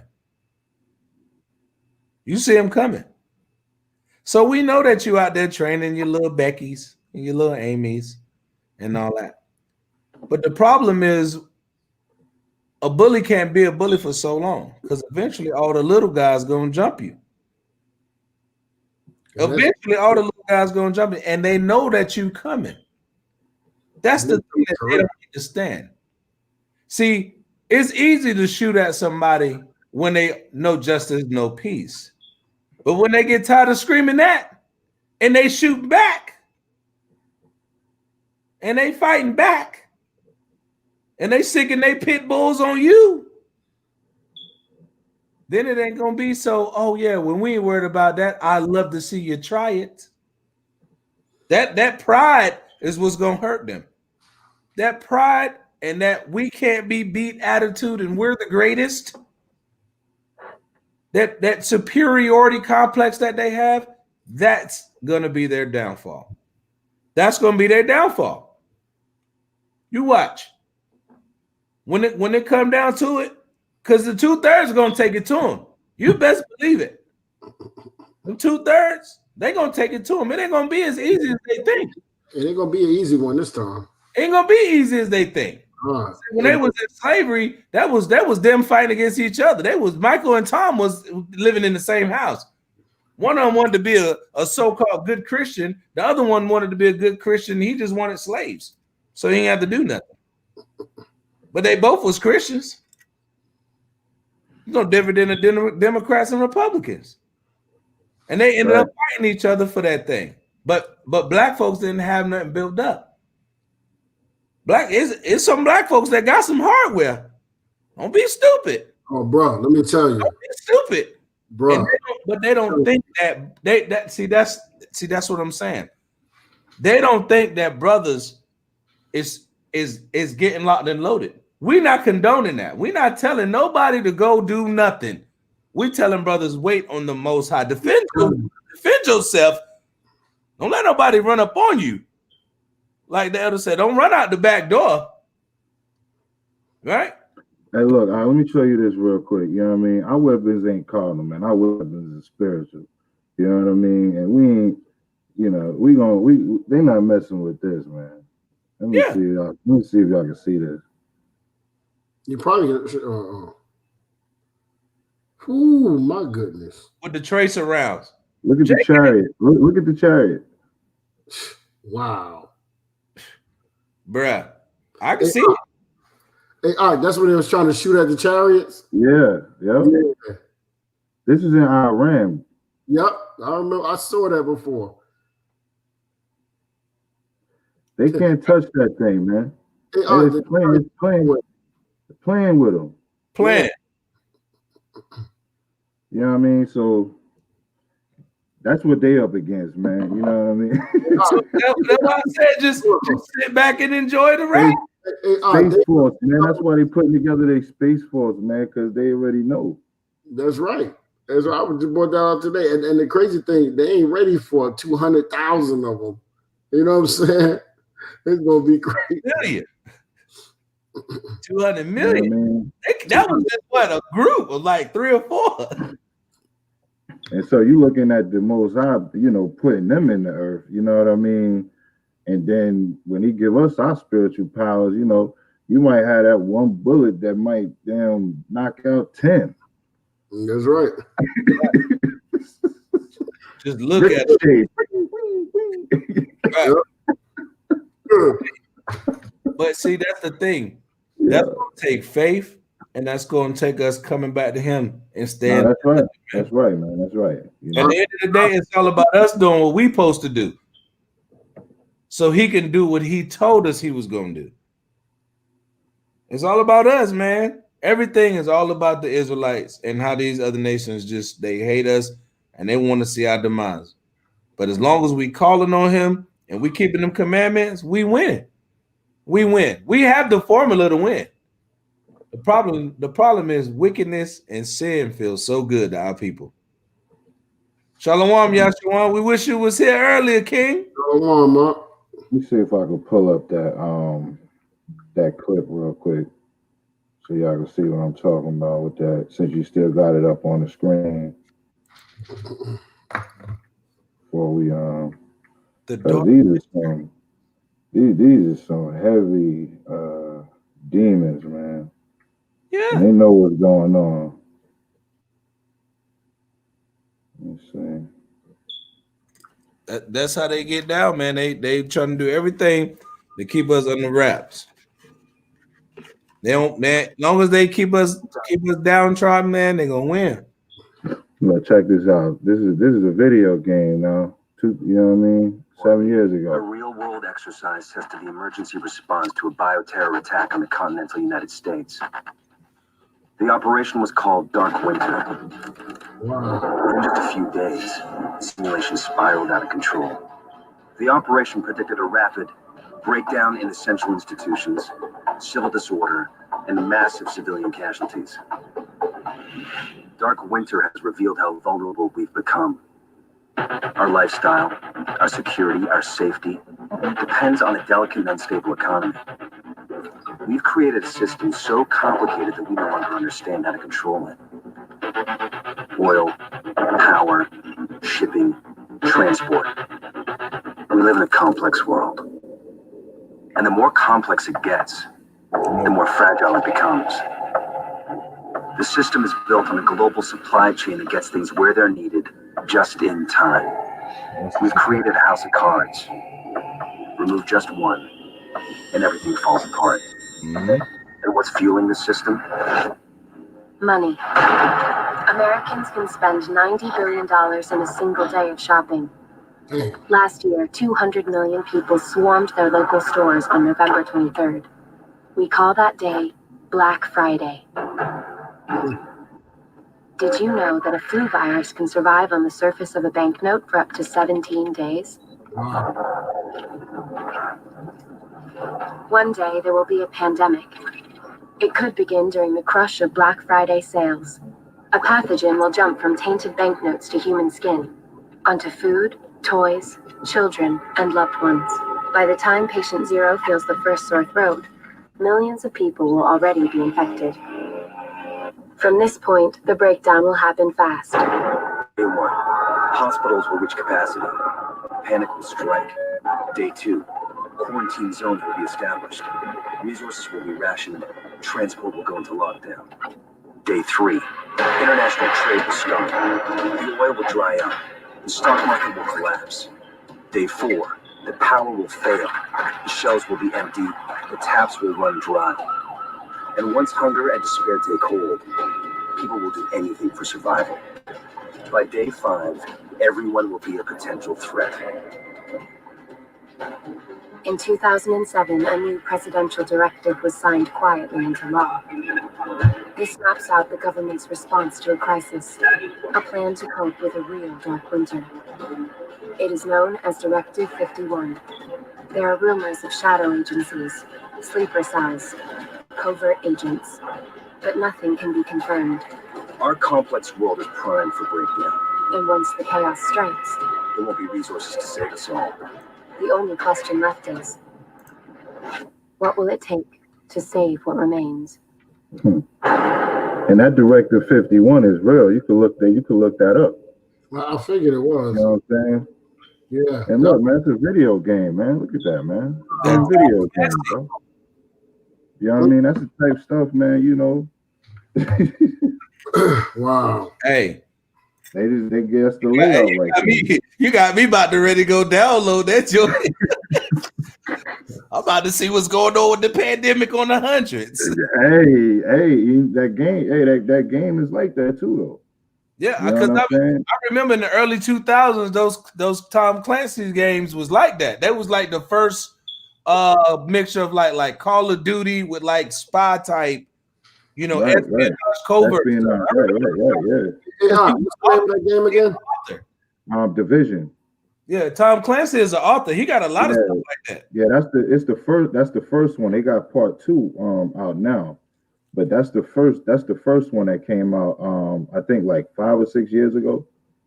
You know what I'm saying? But hey, that game is like that, man. It's really on some like survival type joint. You know what I'm saying? Mm-hmm. You know, and that's the type of mindset we're gonna have to have, man. Mm-hmm. You know what I'm saying? Like, you know, we worried about trying to find rounds, whatever we can't have, man. You know, it's gonna be back to that Resident Evil day, man. You have to try to, you know, take it from the enemy. Mm-hmm. and make it work. That's right. It's crazy, man. But see, I'm glad you brought that up because sometimes you got to scare the people, man. And if you're a spiritual person, you're not gonna be afraid of those things that's there. You're gonna be afraid if the Most High gives you up to those things. That's the key. When you fear the Most High, you ain't worried about nothing. I know that. But your fear is because you don't want none of that to happen to you or your family. That's why you keep them laws. That's right.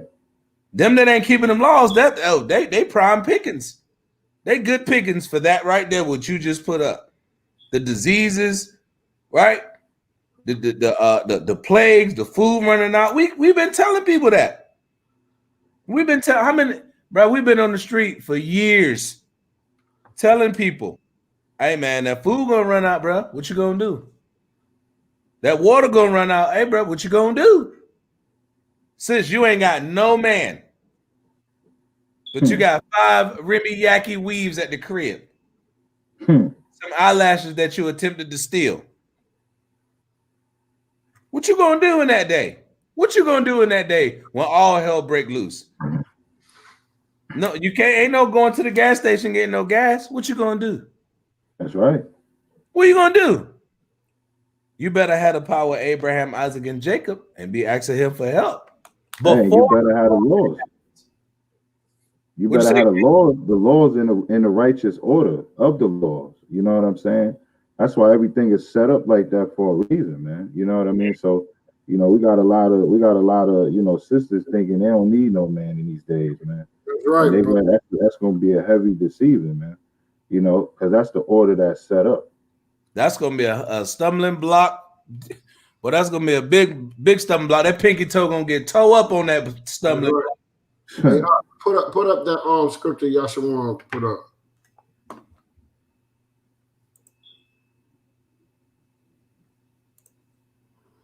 Ecclesiastes chapter 8, verse 5. Whoso keepeth the commandment shall fear no evil thing, and a wise man's heart discerneth both time and judgment. That's deep right there, man. It says, whoso keepeth the commandment shall feel no evil thing. Mm-hmm. It says, and a wise man's heart discerneth both time and judgment. We see what's going on. We understand what's going on. We now understand what's time it is. They come, right? A wise man's heart. But wait. What makes you wise? The Lord. That's right. Them laws will make you wise. That's right. Hey, dude, what you needed? Night and day. All right. You're going to think on it. Both time and judgment. I said, yeah, go ahead. I'm going to mute the brother. But yeah, you see what I'm saying? That's a powerful precept, young king. Yahshua, Judah came off work firing off. Came off work and still putting in the work. See, that's the spirit. That brother been at work. We say, hey, we wish you could have been here earlier, but we know you still in captivity. First thing he do, put up a banger in the chat. See that? Let me read that again, man. Whoso keepeth the commandment shall feel no evil thing, and a wise man's heart discerneth both time and judgment. They go hand in hand. We watching and waiting. We noticing the signs of the times. I'm gonna tell you, these brothers watch the news. We read history, right? We understand like the independent stuff that's going on. We understand how the Congress is. Told us don't be unwise of even the smallest matter. That's right. And the wisdom of these scriptures is what gives us the understanding to discern those things, both time and judgment. Like I said earlier, we talked about it. We don't want that judgment from the Most High. We don't fear the evil things. You see that? We don't have the feelings for those evil things, but because the Most High has given us wisdom, our heart is discerning both the time and the judgment. The time now is time to wake up, guys. And I'm not talking to you, brothers, of course. I'm talking to the people that ain't keeping the Most High's commandments, that may watch this video, that may come across Tom Clancy's Dark Winter. Hey, but you know what? We got to stay woke, though. You know what I'm saying? We got to stay woke, and we got to continue to endure. Mm-hmm. You know what I mean? That's the main thing, man. Because you know, you don't have a lot of brothers that's people already fainting in the scriptures right now, man. Mm-hmm. Falling out of the spirit. Trying to find a way to swivel out of the commandments. You know what I mean? We got once, brothers that was, Israelites still saying the Israelites, well, all Israel ain't Israel. You know what I mean? Because you got a lot of brothers right now that's saying we got to keep the laws. You know what I'm saying? So these brothers, that was once teaching these things is falling out from, the things that they once, taught and learned, man. That's, it's bugged out. So we gotta continue to build each other up, keep this platform going, keep stomping them streets. You know what I mean? We gotta stomp them more. Because just like this enemy is ramping up their program, we gotta ramp up our program more for the Most High, man. You know what I'm saying? So we could put in full-time hours for Esau at these jobs, you know what I mean? We still gotta do the Most High's work on the highest scale too. You know what I mean?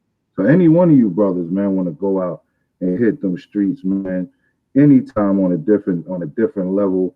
You know what I mean? To shake up this devil. You know what I mean? You got a brother right here. I'm ready. Con. Anytime, whenever I'm in town. You know what I'm saying? Crazy. Right. And look, that's the thing. See, we do this all through the week, plus fellowship. Then you get my rib told me this. She was like, I really didn't know how much work it is to be a servant of the Most High, being a man. When you showing yourself to be a man of the Most High and you putting in that work, it's a lot that come with this. And she ran it down to me, and I'm just like, wow. I'm like, wow, okay, that made me feel good, right? She like, look, you gotta work your plantation job, right? You gotta know what's going on with me and the kids, right? You gotta hold brothers in order and accountability. You gotta be there for them. You gotta be able to break down the scriptures. You gotta start and set up lessons and game plan. You gotta go to camp.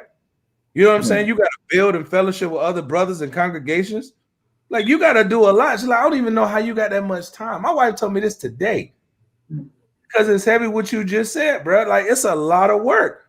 And if we can give that same amount of work to Esau, 8-10 hours up the day, why you can't put in the work for the Most High? That's right. Especially when this has happened. Hold up. Let me bring out what the young lion has put up. 2nd Esdras 9:1. He answered me then and said, measure thou the time diligently in itself.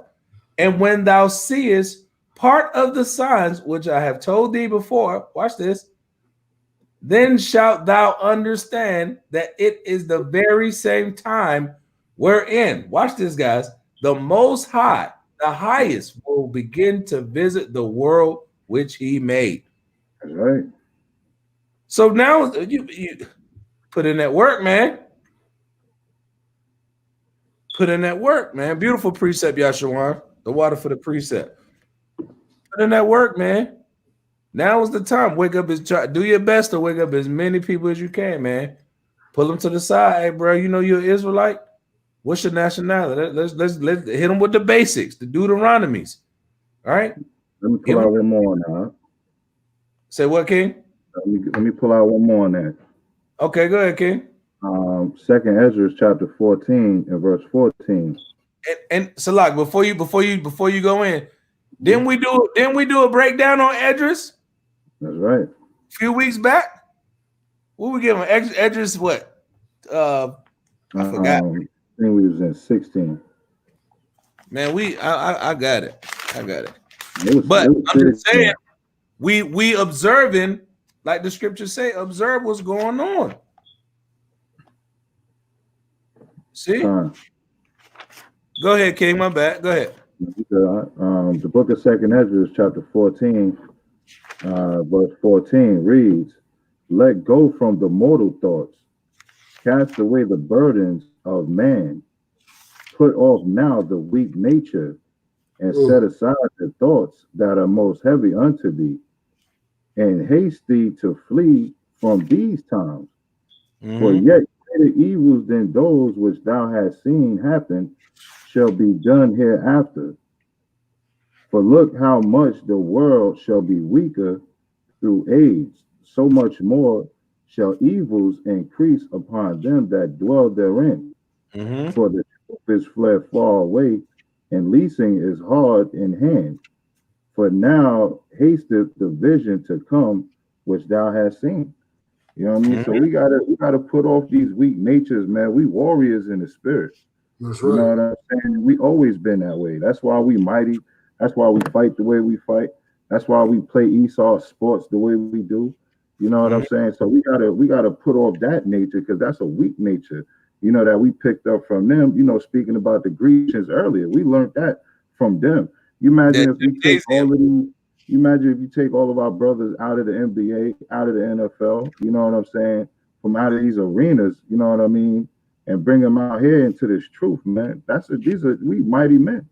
And a lot of them gonna have the spirit jump on them in the last days, but they're gonna have that spirit jump on them to be destroyed, because they're not gonna be keeping these laws. The Most High gonna use a lot of them to fight, man. and be on the front line, just like Esau, you know what I mean, was using us back in the days and putting us on the front line. That's how a lot of these, these Jakes is gonna be, man. They're gonna be on the front line, ready to go to war, and they're gonna be put to death because they're not keeping these laws. And in fact, like you was talking about, you know what I mean, even though you're bringing out, that we Israel and they doing it on a different scale, a lot of them gonna be destroyed because they're not really keeping these laws, statutes, and commandments. I ain't heard not one brother say we got to keep the Most High's laws. You know what I mean? We got to keep these commandments. You ready to go to war, man? You just can't go to war like that, man. Nah, because you ain't got nothing protecting you. The Most High said He gonna go out in front. He gonna go out in front. Let me put this up with the brother put up because he put up something heavy. And I know y'all feel this way. I feel this way all the time, man. I feel this way all the time. But guess what, though? I love it.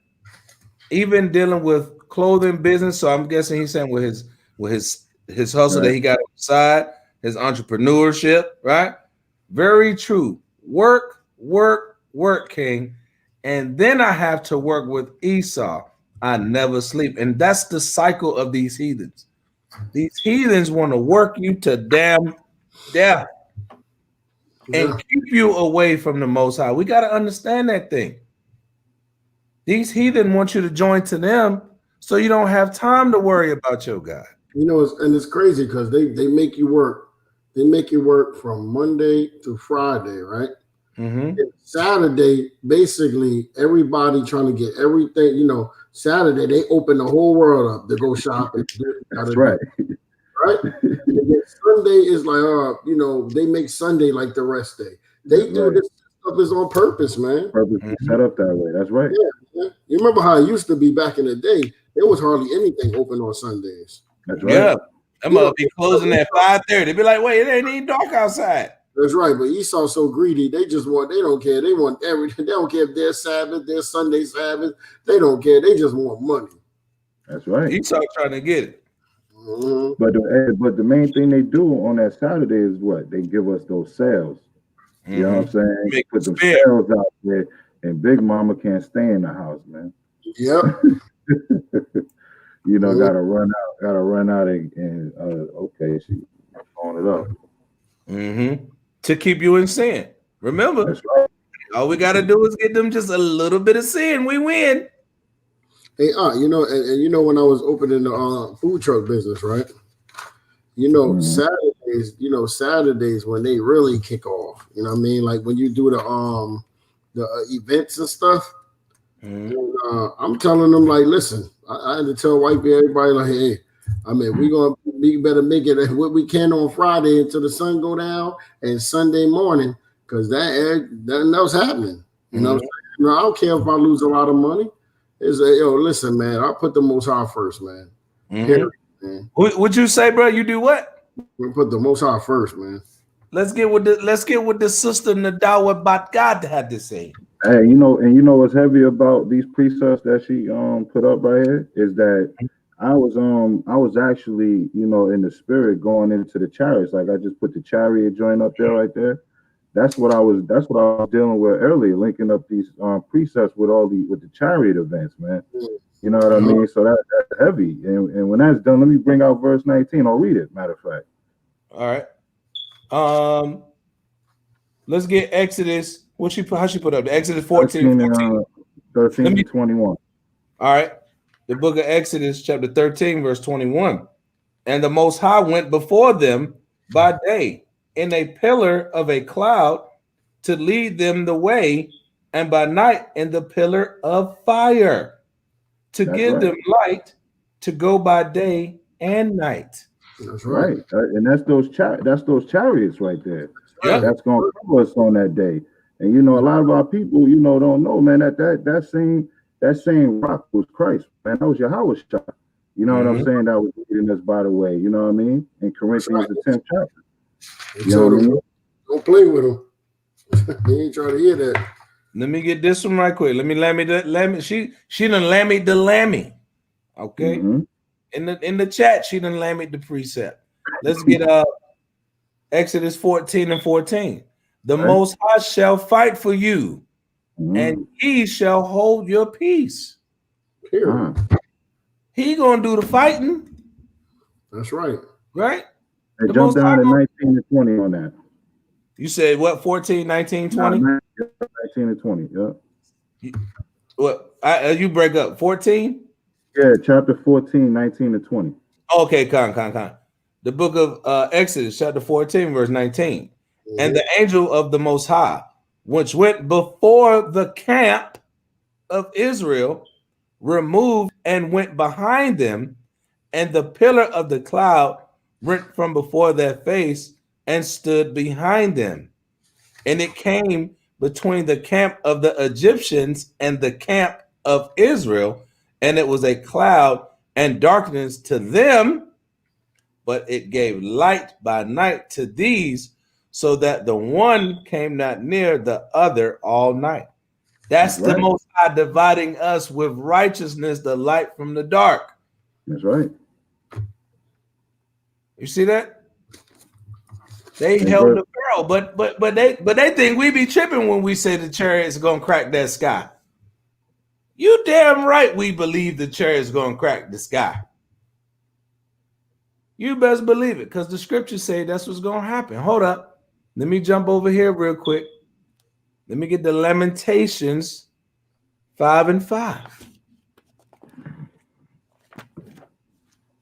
See, now look, you see how the spirits start moving? We done went through a whole lesson, but look how the spirit moving, because that's the signs of the times. That's the times that we in. We got to start bringing this stuff out right now to get the people prepared. We can't be, oh my God, what is that? You're supposed to know that's the chariot. And that's why the you know what I mean, the scriptures say the things that was written aforetime was written for our learning.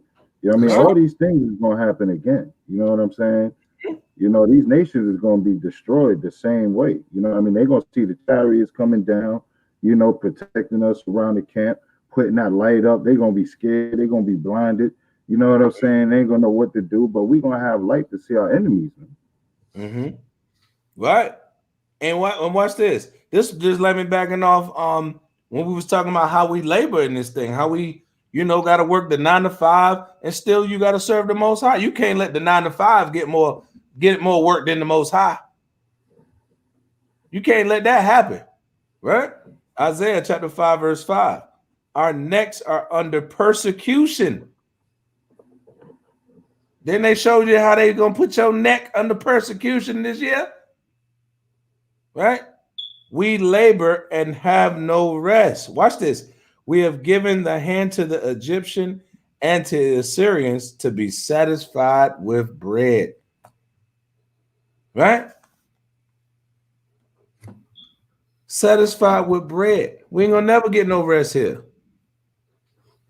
Isaiah 66:15 tell you how the chariot is gonna be roasting people. That's right. Stop playing with the Most High, man. I'm gonna bring this out then real quick. Isaiah 63 and 7. I'm gonna go down a little bit. Let me know when you're ready. You said where you at? 63 and 7.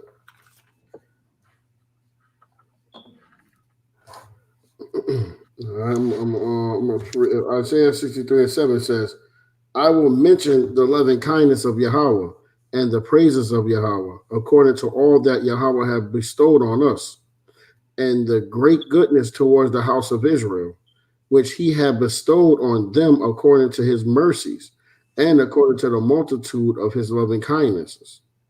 For he said, surely they are my people, children that will not lie. So he was their savior. Mm-hmm. Verse 9, it says, in all their affliction he was afflicted, and the angel of his presence saved them. In his love and in his pity he redeemed them, and he bare them and carried them all the days of old.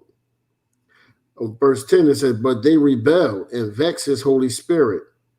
Therefore he was turned to be their enemy, and he fought against them.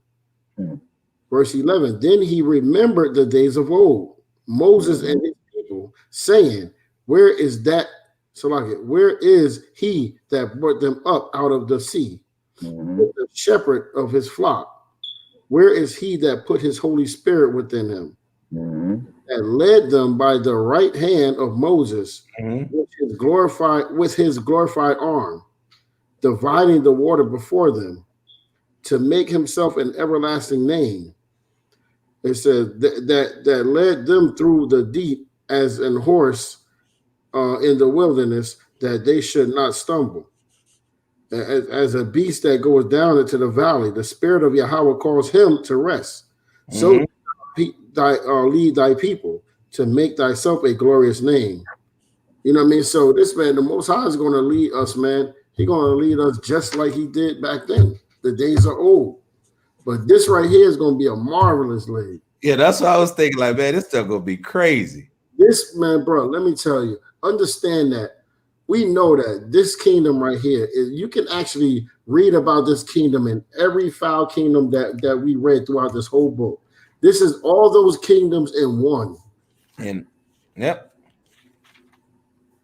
All those kingdoms in one. Right here. The what is it? The cage of every foul bird. They You know, going ham in the chat. We say they going lambs in the chat. They going lambs out. They going lambs with that glaze up on them. Right. that honey butter glaze on the lamb. Oh, wait, hold up.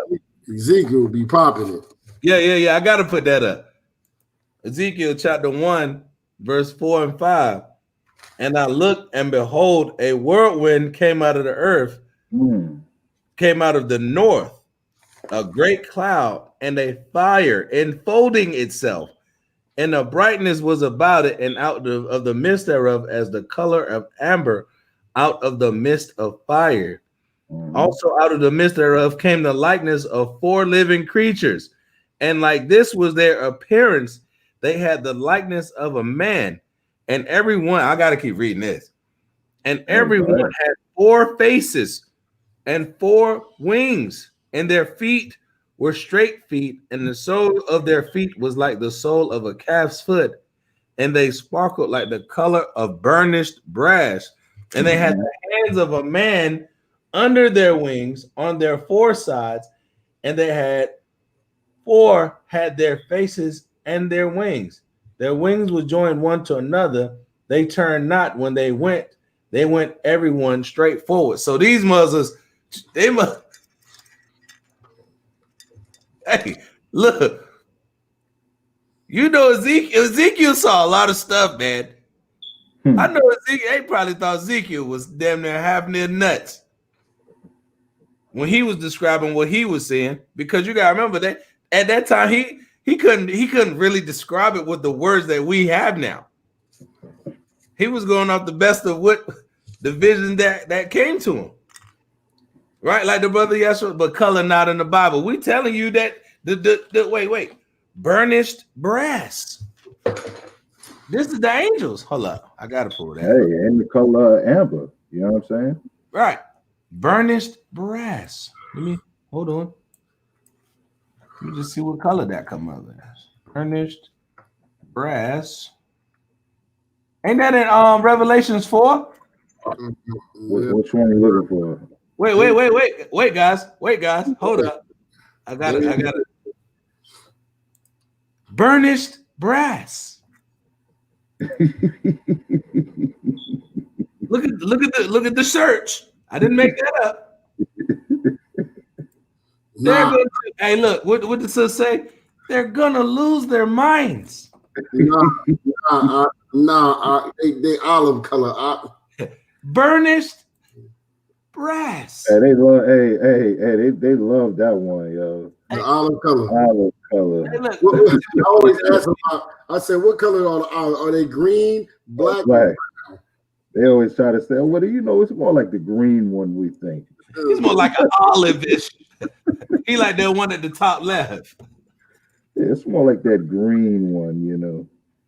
Hey, look, but that's burnished brass. What I need to find that Revelation 4 real quick. Just while we here, man. I think what I want is in Revelation 4 when it's talking about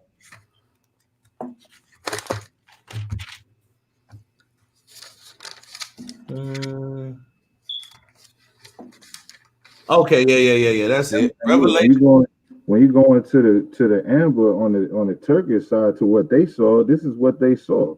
You know what I mean? That's Turkish amber right there. That's closest to the land over there. Yeah, You and know what I'm it looked just like that. You know what I mean? It looked just like all these different shades of burnished brass. Cause look, brass metal. Look, you can see it. They say his feet like unto burnt brass, polished brass in the book of Daniel. That's right. All right, watch this. This Revelation chapter 4 and verse. Let me chapter 4, verse 1. I'm gonna start right there. After this, I looked, and behold, a door was opened into heaven. And the first voice which I heard was as it were of a trumpet talking with me, which said, Come up hither, and I will show thee things which must be hereafter. You see that? Must be hereafter. Verse 2, and immediately I was in the spirit, and behold, a throne was set in heaven, and one sat on the throne. Watch this. And he that sat was to look upon like a jasper and sardine stone. Mm-hmm. I must get that. I must get that. The jasper stone. Mm-hmm. Jasper stone. Okay. Oh yeah, they definitely gonna lose their mind on that day. Hey. Now let me show you. Can y'all see this? This is the jasper stone. That's right. Look at that. You see? Boy, that look like some brothers right there, boy. That look like a whole group of the earth. Brothers. That look like the earth. Yeah. Okay. Hold up. Because it said jasper and sardine. Right? Yeah, it says, and he that was to look upon was like the jasper and sardine stone. They are. Go to Daniel 10:6. You know that. Why you getting that? I'm gonna get this sardine. Okay.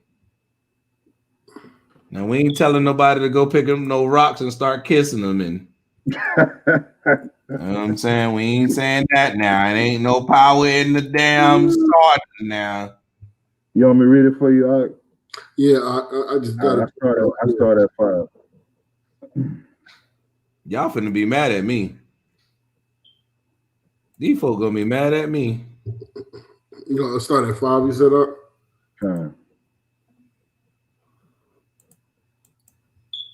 I got to show you that. Look, and this in Esau hand. Let me pull this one. Look at this one right here, y'all. Look at it right here. Y'all see that? Hey, I ain't sardius, gemstone, sard stone. I didn't write that. Look at that. Yeah, man. That's the most high. You changed the color on that, man. You did some trick with your computer over there. Right. That's not what it looked like. He don't look like that. That boy red. Hey, he's green. It's olive green, man. You know what I'm saying? Olive green. Let me show you what Yahawashi look like. Let me show you what Yahawashi look like right here. Look, what that say? Sardine. See it? A jasper and sardine stone. That's damn black hole black. That black right there absorb all the color. That's every color. Look at that. And you telling me he's sitting on the throne looking like that? Well, you're gonna be scared. Look, what the sister say? What she say? Hold up. I gotta put it back up there. Be scared on that day. They are going to lose their minds. For real, man. Because then you got to think about everything that these heathens and these nations did to us, man. Hey, hold on. Read that 10:6 real quick. Look. He said ain't gonna be no rock kissing. No rock kissing. Now you ain't gonna be kissing those stones and throwing them at the little, trying to hit the cobblestone with the down cut. No, we ain't doing that. We ain't dealing with that. You got that, Daniel? Did y'all read that already? The book of 24. Kalal. Hold on, somebody going in some in-depth studies on the blue letter, huh? Yeah. Right on there. We're about to bring out right now. Because these people, they get slick sometimes. Yeah, let me put. I gotta put that up. But you see how dark that is? Good night.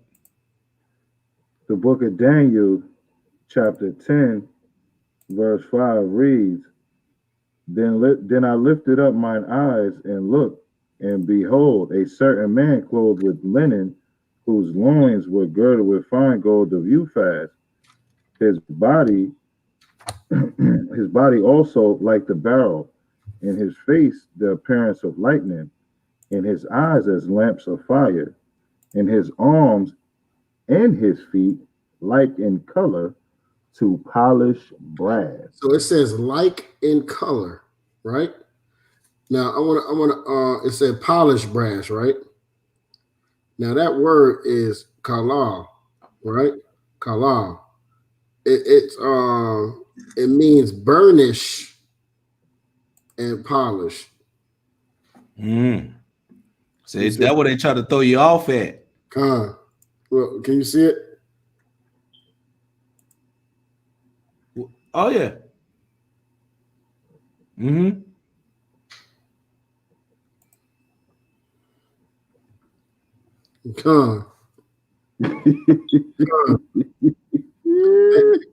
Why you think they're gonna look like what the heck is going on? They're gonna be like, yo. But that's gonna be the scariest sight they ever see. On that day it's going down. What you got up there? You know what's going? Hey. And they've been, man, bro, that's the scariest thing.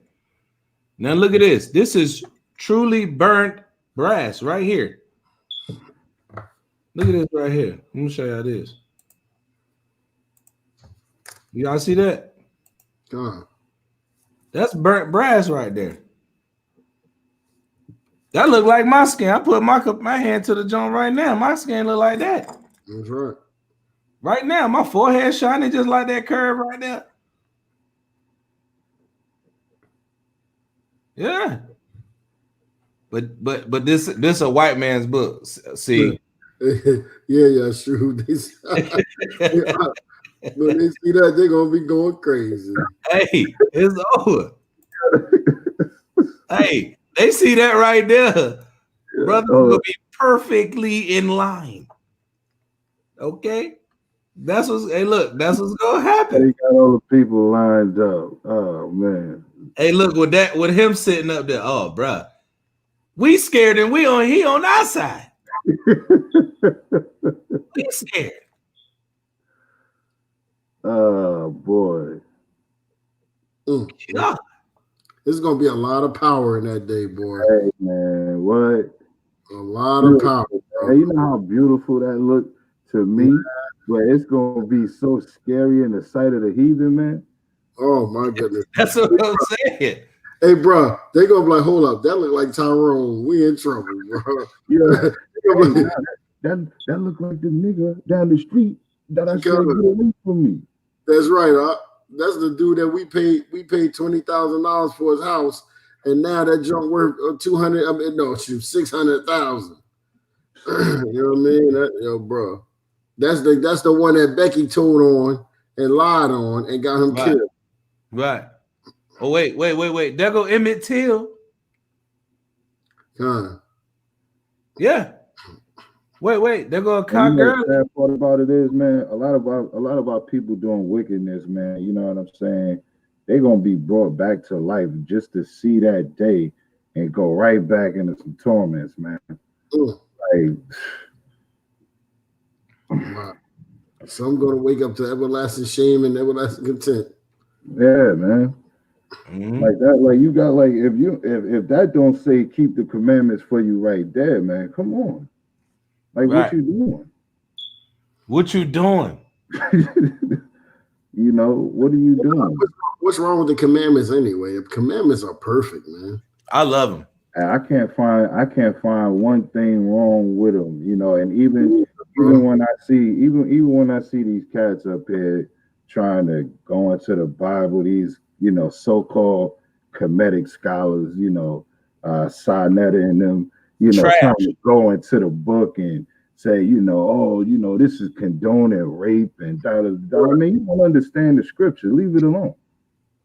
You know what I'm saying? Leave the scriptures alone, man. That's right. You to understand. You know what I'm saying? Right.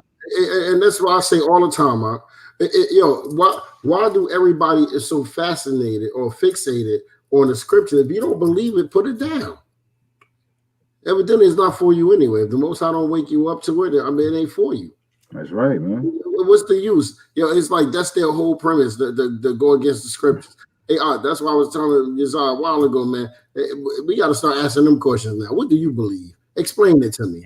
I'll be breaking every question. What that mean? What you mean by that? How you? They can never answer the question, bro. They can't, man. They can't. They get mad. Say, well, your books. No, don't worry about my book. What do you say? What do your stuff? Show me what yours say. That's you know right. what I'm saying? That's my thing, man. That they always come at us. Let's start asking them questions now. We've been answering questions for everybody because we know our doctrine. You know what I'm saying? We know and we strong in our doctrine, right? Let me hear your doctrine. Explain that to me. What that mean? That's what I do. I just go back and forth with them. Then they just start losing it. Like, I want to hear. I don't want to talk. They actually Salak Kings. I know we're going into the chariots and a couple other things, but I just came across something, right? So now, remember we was reading about Esau earlier, and we was bringing out the books. Yeah. Right before you jumped in, Shu. Remember how I brought out Petra? And I showed we did the architecture. All right. So in the land of the Nabatean, this is from the Zondervan. All right. And it's on page 385. It has a picture of the land of the Nabateans, the rugged country around Petra. I don't know if y'all can see it, but let's see that. That's right. That's Petra. Now watch what the definition is. Since they think we don't know what's going on. Right? An Arabian area named in the Apocrypha. Hold up. Named in the Apocrypha and important to Bible history between the 6th, 4th centuries BC. They moved to Edom and the lands of Moab by New Testament times. Their territory stretched from the Mediterranean Sea of Gaza and the Red Sea to the Euphrates. They lost Damascus when the Romans came to the aid of the Jews against them. See that? Controlled it when Paul was there. That's in the Zondervan right there. The land of Petrus. Your local neighborhood Bobby Boucher's. That's Bobby Boucher. Okay? And I just saw that just now when we was going through. I just wanted to bring that out because we're still talking about the heathen. At the end of the day, the heathen got to get this work. And it's going to take that kind of divine intervention like the chariots. And Sis right. We do need to bring that out. We'll bring that out. We got so many topics that we've been getting on, right? The different spirits that the Most High dealing with, right? We're bringing out the history, right? But this right here, we got to bring out that prophecy. So maybe we'll do this one in a couple weeks. Get this one set up. I think that'll be a good one to bring out. So yeah, man, Bobby. Like you go on there, and look up that land right there. You can see, look, Esau loved that land, man. If you look at any reviews on that joint online, that's all you see over there, man. Like looking in them caves and stuff like that. They love that joint, man. I'm finna hit you with something. Y'all remember Mortal Kombat, the movie? Yeah. Remember the boy Raiden? Yeah. Where was he getting his power at?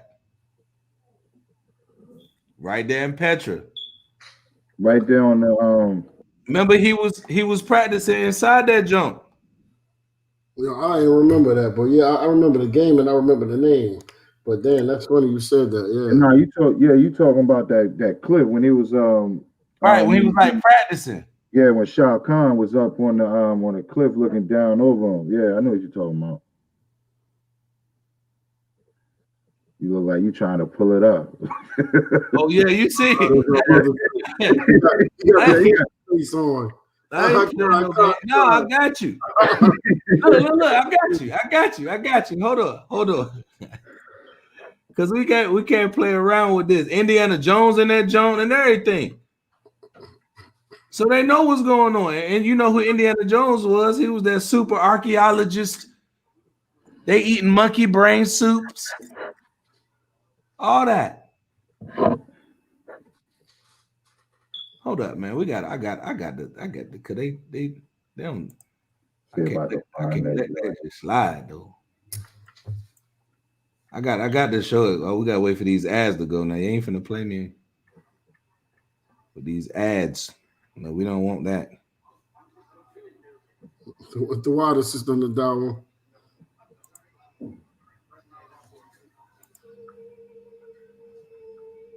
Hold on. I got you. I'm gonna follow it up too with the. So like, yeah, I gotta hear this. Now you good.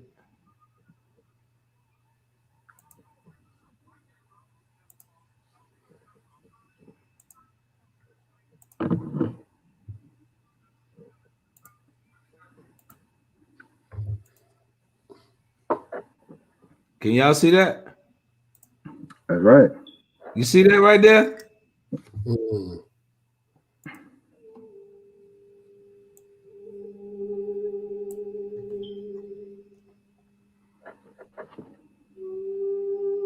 That's Esau.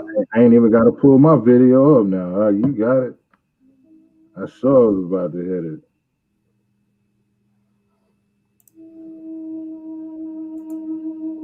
That's y'all boy. Bobby Boucher's.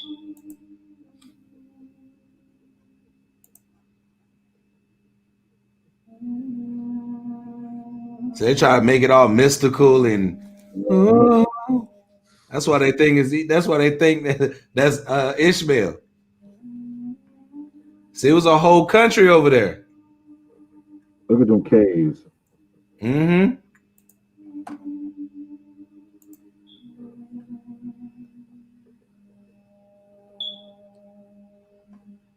See, look at the columns. Wait, hold up. That's what I was about to say too. You see the little fighting pit?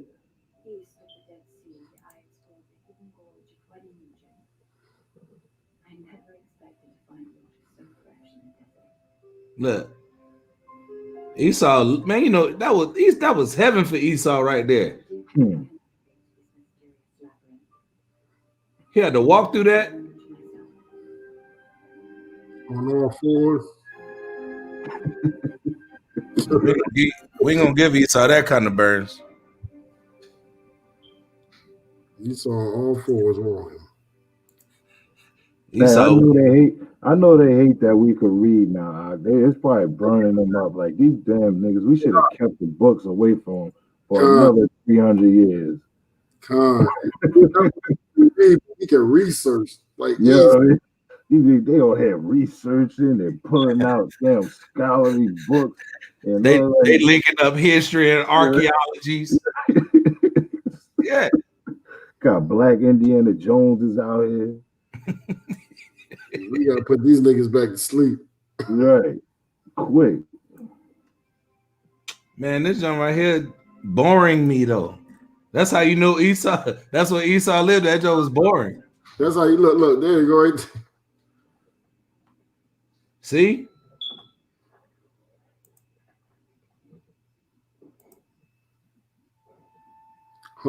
That joke looking like I'm home. Look, desolate. And they got that joint looking like they was really on Mars somewhere. They was home. That's right. You know what I mean? They went home and they tricked you. From Barney, from the Flintstones to the Jetsons. Now we know why we ain't see no black people in the Flintstones.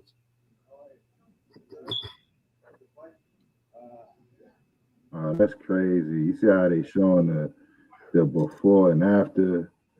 This is what it really looked like before the movie.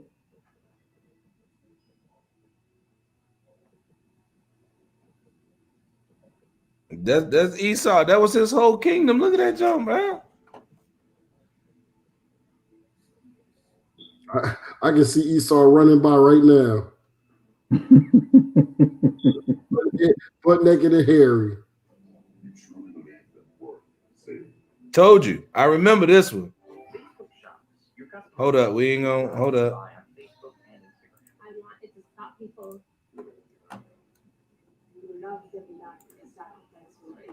Look at that. That's crazy. Look at Esau.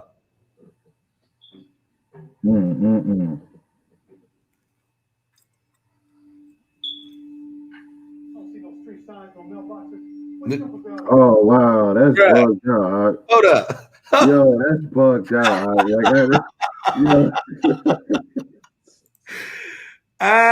Hold up. We got it. You gotta hear what Jake said off the rip. Jake, like, what's going on? Jake said off the rip, what is going on out here? What did he say? I don't see no street signs, no mailboxes. Which was the other guy?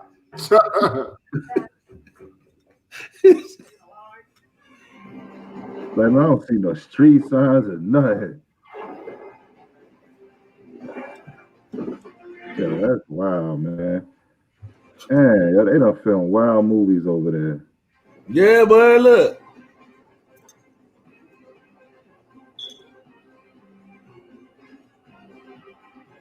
That's Esau, bro. Crazy, yo. Look, Esau got to run. He getting his run back up them hills. I don't even know who he is. They got Esau. Yo, y'all gotta listen to what Jake say. Listen to what Jake said after they run it up the hill. Listen. He's not here either. So we're just gonna sit here and wait for the dude to show without waiting. What in the world? Oh, damn. That was terrible. That was terrible. Hold on, let me pause that right there. Look at that, y'all. Wow. See how you dwell up in them caves, man. Look at this. Can y'all see my mouse? I don't know if y'all can see my mouse. Mm-hmm. But if you look on the left side, like where our pictures are, you see that? Mm-hmm. It's like a little temple, and you see each one of them. Them is like houses built inside that. That's right. Matter of fact, I'm gonna blow y'all mind. We know that this Esau. I'm finna blow y'all mind. You know how they put it in our face? I gotta show y'all this. I'm finna show y'all something real quick. Watch this, y'all. You know how y'all remember the Jetsons and the Flintstones? When they got together? Nah, you remember, you know the Flintstones was when them niggas was in the little houses that was made out of rocks, right? Right. And you remember in the future they go into outer space, and that they become the Jetsons. Right? So you know that's that correlation. Now, what is Esau's scientific name, or what do they call their race today? Caucasian. Watch this right here, yo. I'm finna blow your mind. Y'all remember what the houses look like? Mm-hmm. I think I might have showed you this before. The Caucasus Mountain joints, right? Right. Mm-hmm.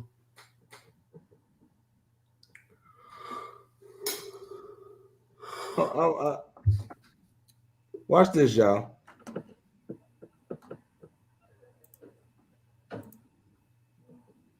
Mm-hmm. I'm about to show him something.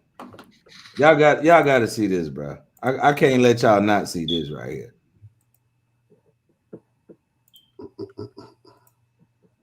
Can y'all see that? Mm-hmm. This is the Flintstones. Wow. Hey, and there's those same holes that was in those mountains. The same crib. Look what it's called. That's bugged out. Dolmens of North Caucasus. Russia megaliths. They lived there. Look at him. He leaning up against that drink. Esau. He home. Like, he leaning on that like he had a whole mansion. Right. Bam Bam's about to come out of the hole. Pebbles is running around somewhere. We don't know. Yeah, bro. Megalith, rocks, tombs, culture, structures. That's them. Megalith civilizations. They lived there. Look at this. This when they got chased up into the mountains, y'all. Yeah. Look. They had a whole society out here, y'all. They was running around on all fours. And that damn hole was the front door. Ain't that crazy, bro? In the Caucasus Mountains.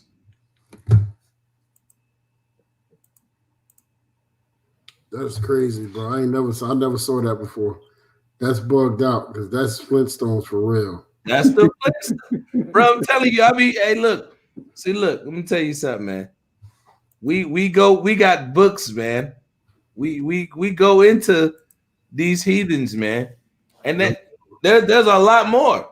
But that's bro, all up and down Georgia, Russia right there. Bro, that's bugged out right there, bro. Mm-hmm. So that's what we be trying to say. Like at the end of the day, they are the enemy of the Most High. The Most High don't want us living like that. And being they the beast. They you know what I mean? When they was living like that, they was walking on all fours, man. They got recessive genes, everything contrary to the Most High. He made them that way. Think about it like this. Everybody on earth has melanin. Even animals, huh? Even the animals, except one creature. You got to think about that. There's hundreds of billions. Okay, we got to think about this number. Hundreds of billions of species of animal and even plant life. That's right. And sea life. And all of them have some kind of pigmentation except one group of people. We got to really consider that thing. They're not human. We're human because we have hue, we have color.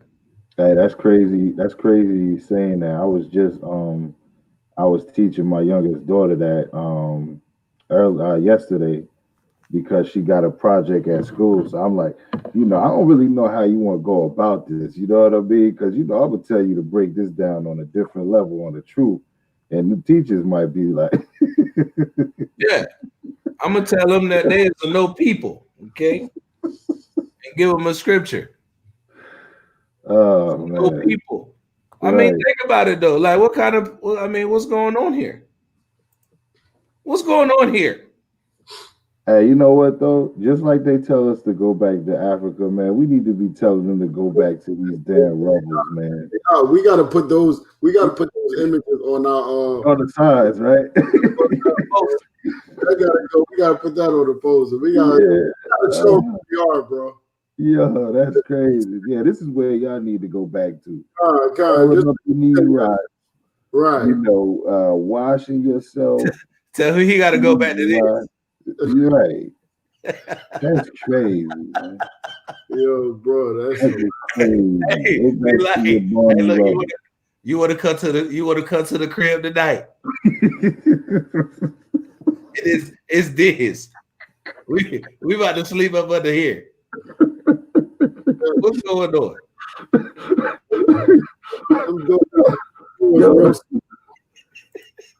That jump might roll right here, but you know what's crazy though? If you think about it on a prophetic level, since you're showing all this, the scripture where it say, they're gonna go and hide in the rocks, try to hide themselves. Hey, but remember, Job said he chased them. Remember, Job said he chased them away. Yeah. when they got kicked out of that Middle Eastern area, this is where they went. Right. Yeah. This is where they went. This is the Neanderthal. This them. They going back there. The scriptures say, "Let everybody return, to their own place, man." They going back home one day. Bro, that's your house right there, bro.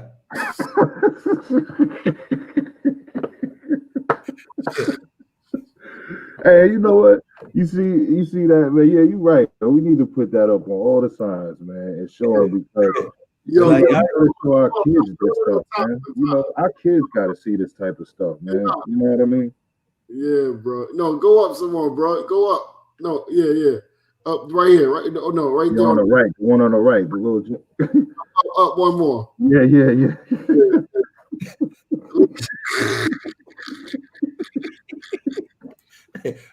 But like, yo, he like showing up in the bush of the head with his stick, and you come with me in here. Hey, yo, bro, that joker come out of that dark. On all fours. All fours. I'm going to the crib. I'm going to the crib. But like, where you live? I live right here. Hey, hold on. Go back to that. What did that say up on the top? Bro, I just saw that. I was about to read it too. Yeah. Oh man. Go. Oh wait, I go back. Yeah, just go back on it. Yeah. All right. I don't know what that say. The prosper. The prosper. The prosper. Wow, that must be their fix. Wait though. Look at what that is though. Look at them two heads. That look like dragons. Yeah, yeah, that's what. Snakes or something. A lizard over here on that side. Mm-hmm. Yo, that probably was the best part of their land right there. A little pool. Yeah, that was a little pool. They get on. That's where the head shaman lived at. The chief shaman lived right there. Yeah. Yo, hold on. What's that right there? Right on the right. Right there. I know they gotta be tripping in the chat on this, bro. Oh my god.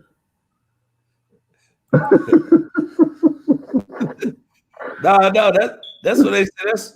They tried to say that's where they rolled the stone away for Christ. Right. I was about to say that.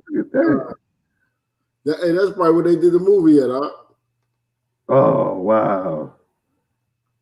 Nah, they tried. No, we talk about Mel Gibson, right? Yeah. Mel Gibson went home. Look at that! Look at that right there. He got a door in that. That's Death Valley though. Oh. Now we gotta hold up. We gotta get back to Esau. Yeah, that's crazy. I told you a lot of them. They all up. This look what it say. Russian megaliths. I'm telling you, they lived out there. Like this your crib right here. That's the crib. Man, you gonna have me go to the damn library and make a whole poster out of this. Word. Be like, no, be like this your room. You can stay here.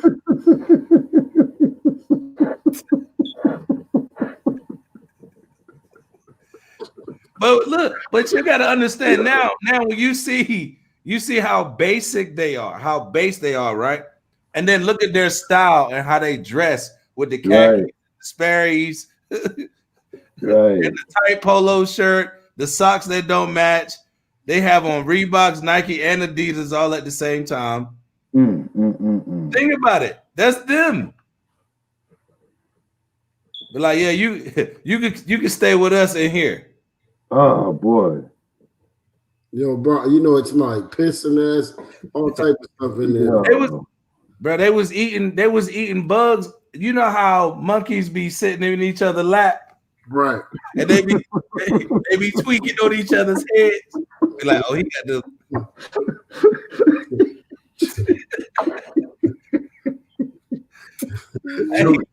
They was eating lice out of each other's hair. That's what I'm saying. Yeah, we done turned this into a straight clown. They gotta pick through the head like this. You're like, oh yeah, that's a good one right there. Oh man, yeah, that's them. Sitting in there eating all types of raw animals. Yeah, man. So now you see why they infatuated with stones and stone structures, because they rock people. You know what I'm saying? That's just how they get down. That's why they like tombs. So it's 3.5 hours almost. Mm-hmm. Dark. They like that kind of stuff. That's why all their buildings is made out of them rocks and stones. Yeah, what's that on the door right there? On what door? The one you got right there. What's that right there? I don't know what that is. Looks like about to fall on somebody's head. They walk through. Yeah, it's about to kill somebody. Like, nah, that's the back. You know what's crazy about this? I appreciate you too, God, for bringing this out, because I never even thought to look up these people's place, man. For And real. look up the actual city. You know what I mean? To see their houses. You know what I mean? Right. They the true Flintstones. So you bring it all together, right? Yo, bro, we really got to show that to our kids, man. Yo, so they exactly, bro. And know that, you know what I mean? We are so far greater than they ever could be. You know what I mean? Because we didn't come out of that. Right. And then let me hit you with this too. They came out of that after they were already in rocks and Petra, because Petra was before that. Remember, that's right. Absolutely. That's when Job kicked them out of that Middle Eastern area. They went into the mountains. No, that's right. They went into the mountains, right? And then when they went into the mountains, they was chased out. They bred among the nettles, right? That's why they like the pine tree and Christmas and winter, and they like the mistletoe. Those are nettles. Yo, you ever notice it can be dead cold outside, bro. They be out there in shorts and a t-shirt, bro. When I used to work at Duke, I see them us out there. It was sleeting one time. You could hear the crystals hitting the ground. It was like flip-flops, New Balances, shorts, no socks. Just like that, going in. I'm like, hold up, bro. How you ain't got? Why? How you ain't got? It's a lot, y'all. Yeah. You know, no. Yeah, they made us feel like we some jungle niggas. You know what I mean? Like we came, they civilized us. Like, you know what I mean? They went to Africa and we was hanging on trees and they civilized us. Mm-hmm. That's crazy, bro. But we hanging on trees. We hanging on trees, right?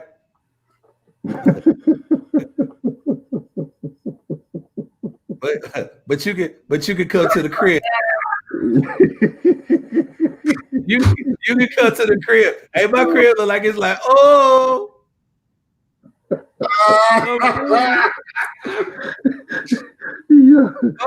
you can come through.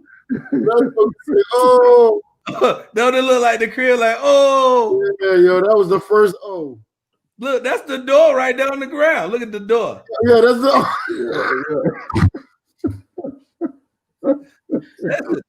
hey, that's the people. Hey, they gotta crawl through there like dogs. Somebody gotta stay outside, huh? You gotta be right. That door. You can't put that bug in if you already inside. Somebody outside, bro. Be like, look, this is where we have our place of worship. Hey, bro, boy. That's the school.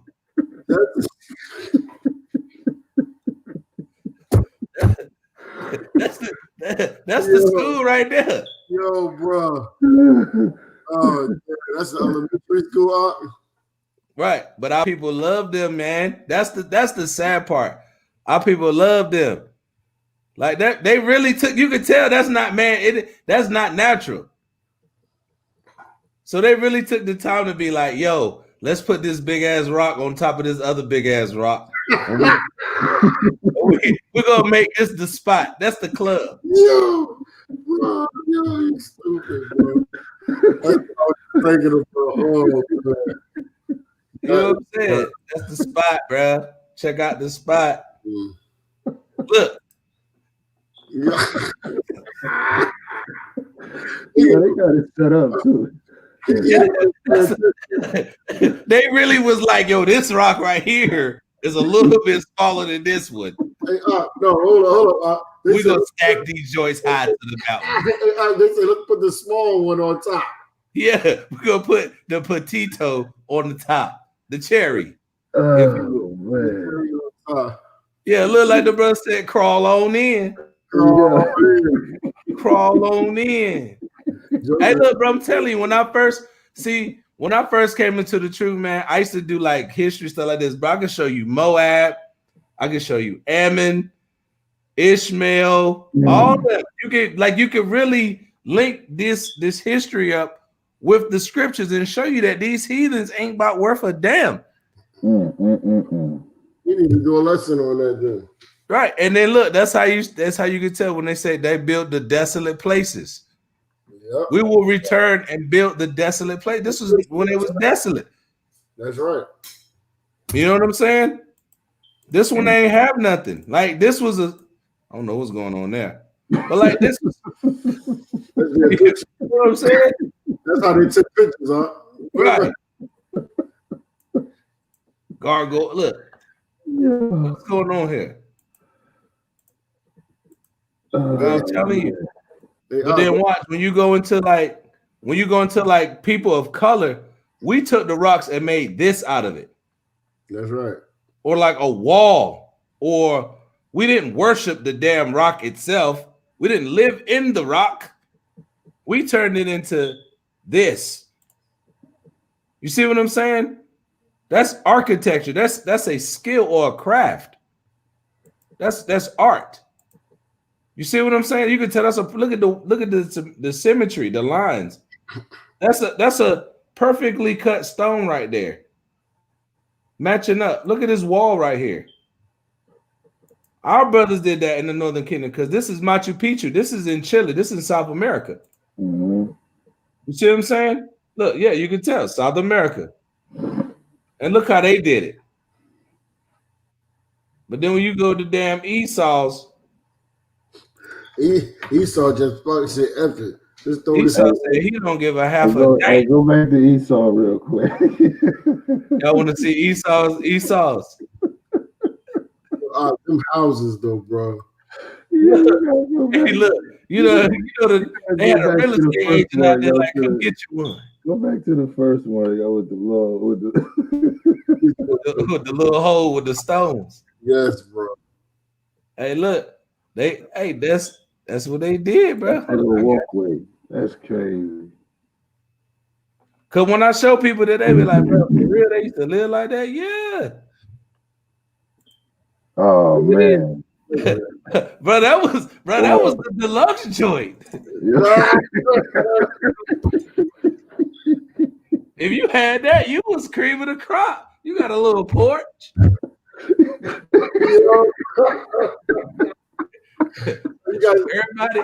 Everybody taking craps behind your crib. That's the deluxe joint. Hold on, y'all. Put it out. Look.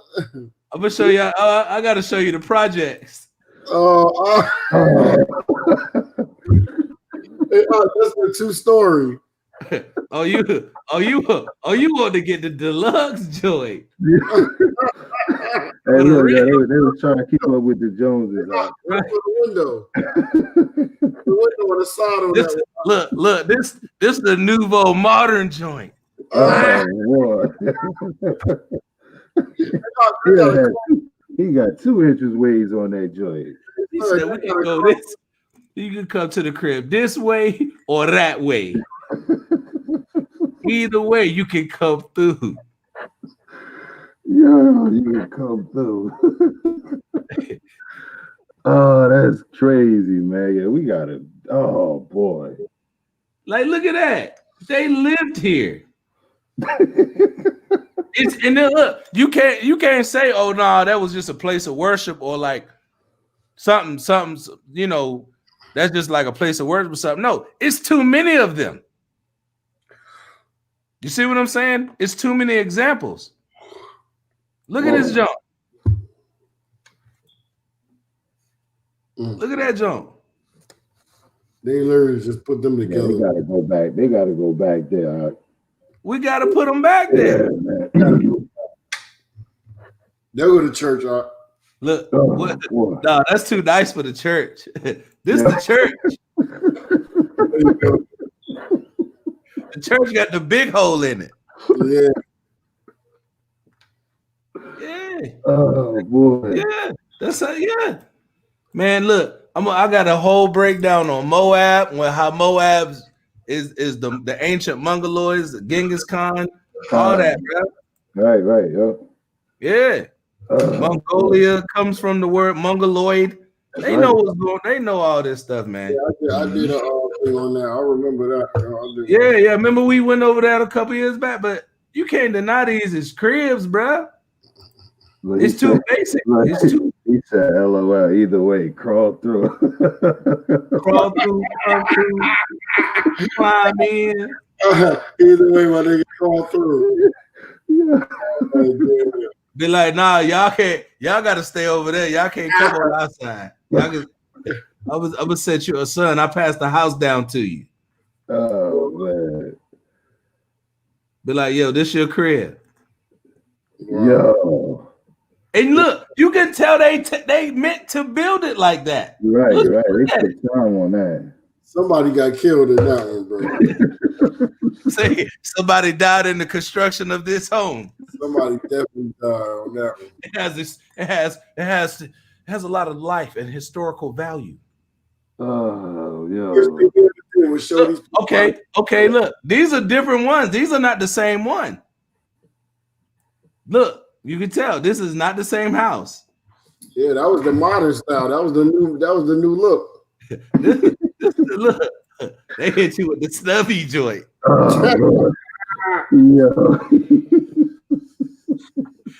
You gotta live in like a 3-foot area, your whole family.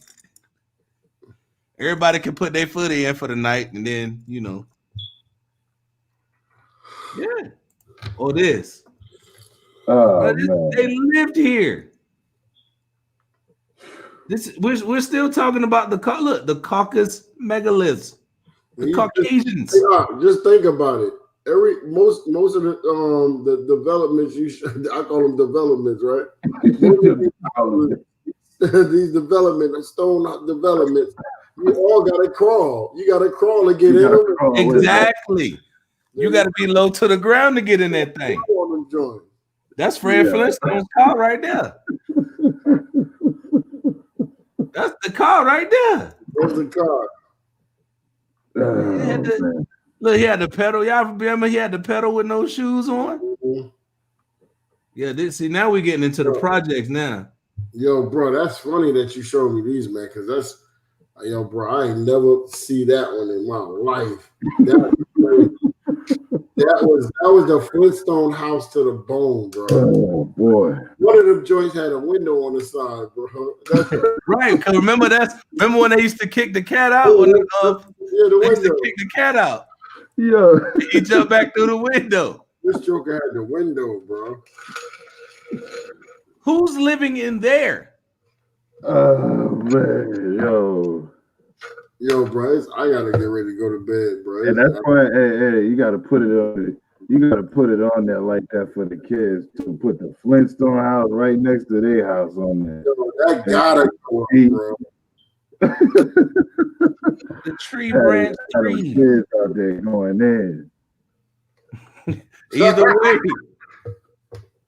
Oh boy! One of them tree branch trees.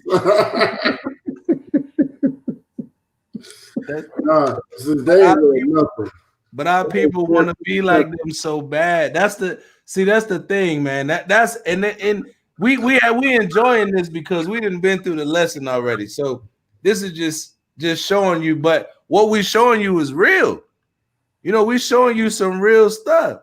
You know what I'm saying? Look. They go. Look, I told you they go have it in the chat. Look, that cause they was the Tesla. That was the Tesla. That rock car was 6 rocks. Give me 6 rocks. Hey, look how much that Tesla car. They're gonna run you about 6 stones, bro. 6 stones. They're gonna run you about 6 stones. hilarious, bro. Yeah, y'all wildin'. Hey, you know what though? We gotta go in on them like this, man, because they done made fun of us for far too long. Man. That's right. You know Well, what I mean? So we gotta expose them for who they are, bro. They, you know what I mean? Because our people do not know where they really come from. They don't know why they call Caucasians. They don't know where they come from. You know what I mean? There's a lot of people don't even know that we ruled a long time. That's right. And you got to remember this too. When they were over there doing those things, we got to remember something. So we look into the scriptures, right? In the chronological order.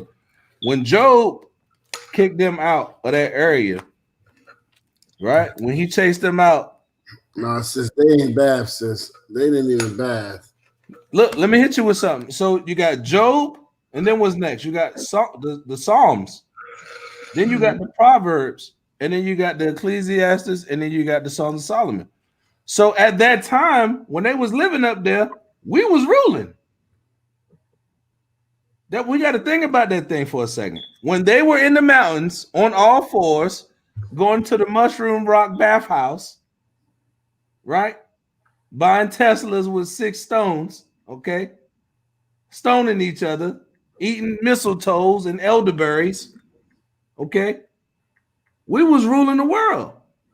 We had a kingdom then. It's so stupid. Shit, I told they in the chat going ham. See what I'm saying? It smelled like earring bats. You know they ain't know about no hygiene. They ain't learn how to take baths until the Moors in Europe showed them how to do it till they came out the mountains. That's right. And you know it's crazy. I heard about that a long time ago in elementary school. Yeah, we taught them how to take baths, bro. That's real. They didn't know how to wash their ass. Look how they was living. They were living outside, but indoors. How you living outside indoors? In the mountains. So you know it'd be super cold at night. That's why they want you to go skiing. Ain't no brothers really trying to go out there and do no skiing, bro. I don't know about y'all, but I'm not really trying to go to Aspen. Y'all go ahead. I'm good, right? But yeah, man, I just wanted to show y'all that, man, and they all go back to, man. We just got to leave these nations alone, man. But we can bring out some more stuff if y'all really want to break down these nations. Y'all want to break down these table of nations? We can do that too. You know, it's 17 nations that we can go in on, and they all had a hand in our destruction. So for me, it's nothing. If y'all want to get in on the Hawaiians, the Polynesians, Japheth's kids, we can get in them. Ham is light work. You know, Ham because Ham got some houses like that too now. Mud joints. Ham got some rock houses. Yeah, just like that. Yeah, bro. I'm tired. Hey, let me close out with this one real quick. All right, on that. Okay, what you got? Bring it out. Revelations chapter 6.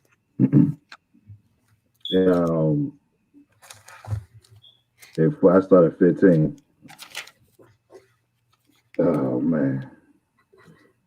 Revelations chapter 6 and 15. And the kings of the earth, and the great men, and the rich men, and the chief captains, and the mighty men, and every bondman and every free man hid themselves in the dens and in the rocks of the mountains, and said to the mountains and rocks, fall on us, hide us from his face, hide us from the face of him that sitteth on the throne, and from the wrath of the Lamb. For the great day of his wrath is come, and who shall be able to stand? And who shall be able to stand?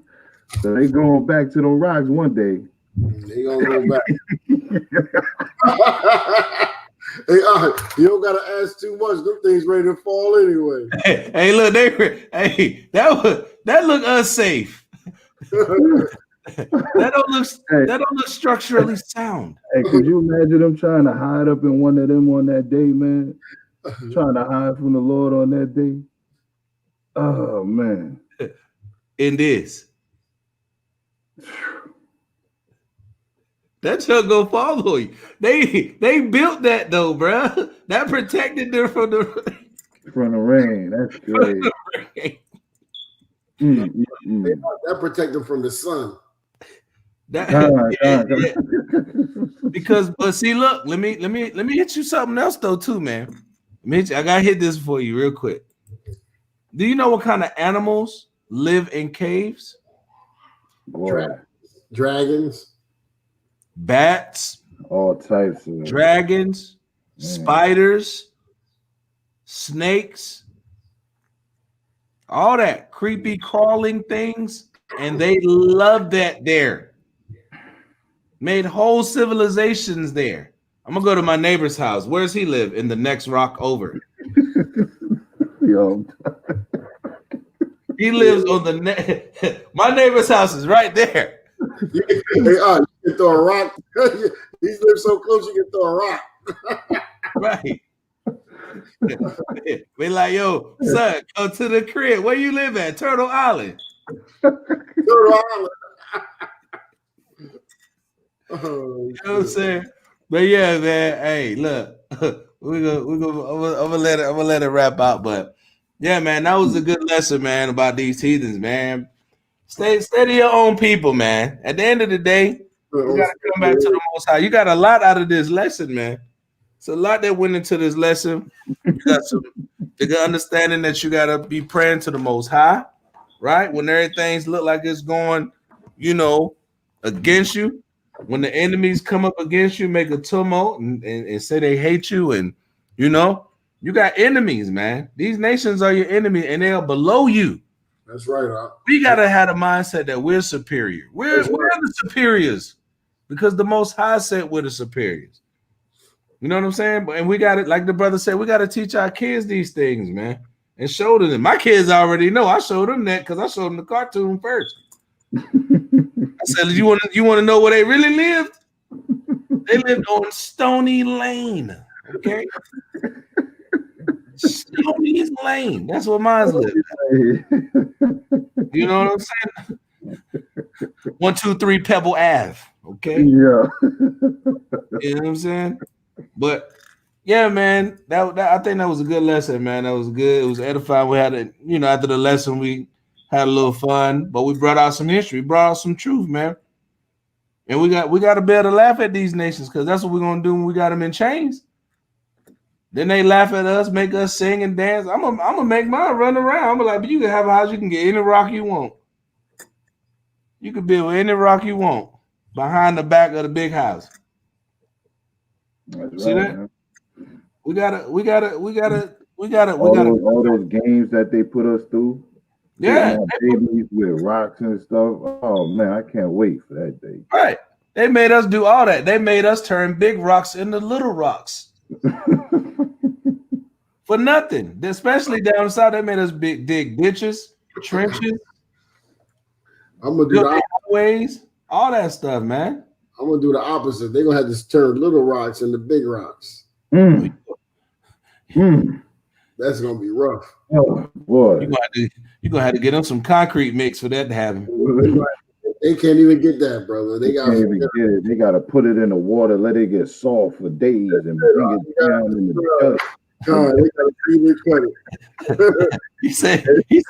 He said he'll want his slaves for that long.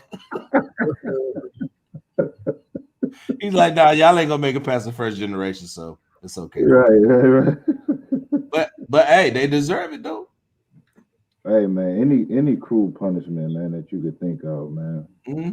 Tell me that's a base people, man. And those people that lived like that, we gotta understand this. Those people that live like that have persuaded us and took on the characteristics of all these other nations and came down on us. And they said, hey, as long as we can get them to do what we do, we can keep them from their God. And they won't know that they'll love us and hate their God. That's the sad part about it. That's the heavy part about that. Those people rule over us. Them people. Nah, sis, the opposite. The little rocks, the big rocks, sis.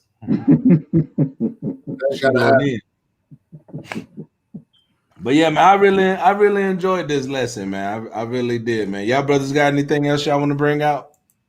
Nah, man. All right, man. So, if you want to get in contact with us, hit us at Congregation of the Mighty 821 at Gmail. Me or Brother Shai, one of us, are getting back in contact with you if you want to help us out with donations or alms, or you're looking for tassels or any kind of like garment stuff like that. Get in contact with us. You can hit us on the Cash App, $COM 821. It'll come up with my name, Yazab Ben Yahawada, but that's for the camp. Of course, like, comment, share, subscribe. Everybody that was in the chat, man, appreciate the love, the scriptures, the good times, man. That's what it's all about, man. Getting edification, getting some knowledge, wisdom, understanding, and learning what's going on. Because even though we had some fun tonight, a lot of people never seen that stuff before. You know what I mean? So that's something that you're able to learn, and you can, take that back and say, yeah, like that's true, man. Like they really was the Flintstones. That was them. Like they showed us. I seen the houses in the Caucasus Mountains. I know that's y'all, and you can't deny it. That's y'all because you call yourself Caucasian. So we have fun with it, but we do bring some wisdom with it as well. So you know what I'm saying? Of course, like, comment, share the channel, do all that good stuff. How about Shem Hamashiach? Yahawashi Barakathon. Appreciate y'all, brothers. Love you, brothers. And with that, I'm gonna say, as always, Shalom. Kwam Yashala. Kwam Yashala. Shalom, kings. Shalom. Shalom. Shalom, Israel. Hey, Yashu, I'm gonna hit you.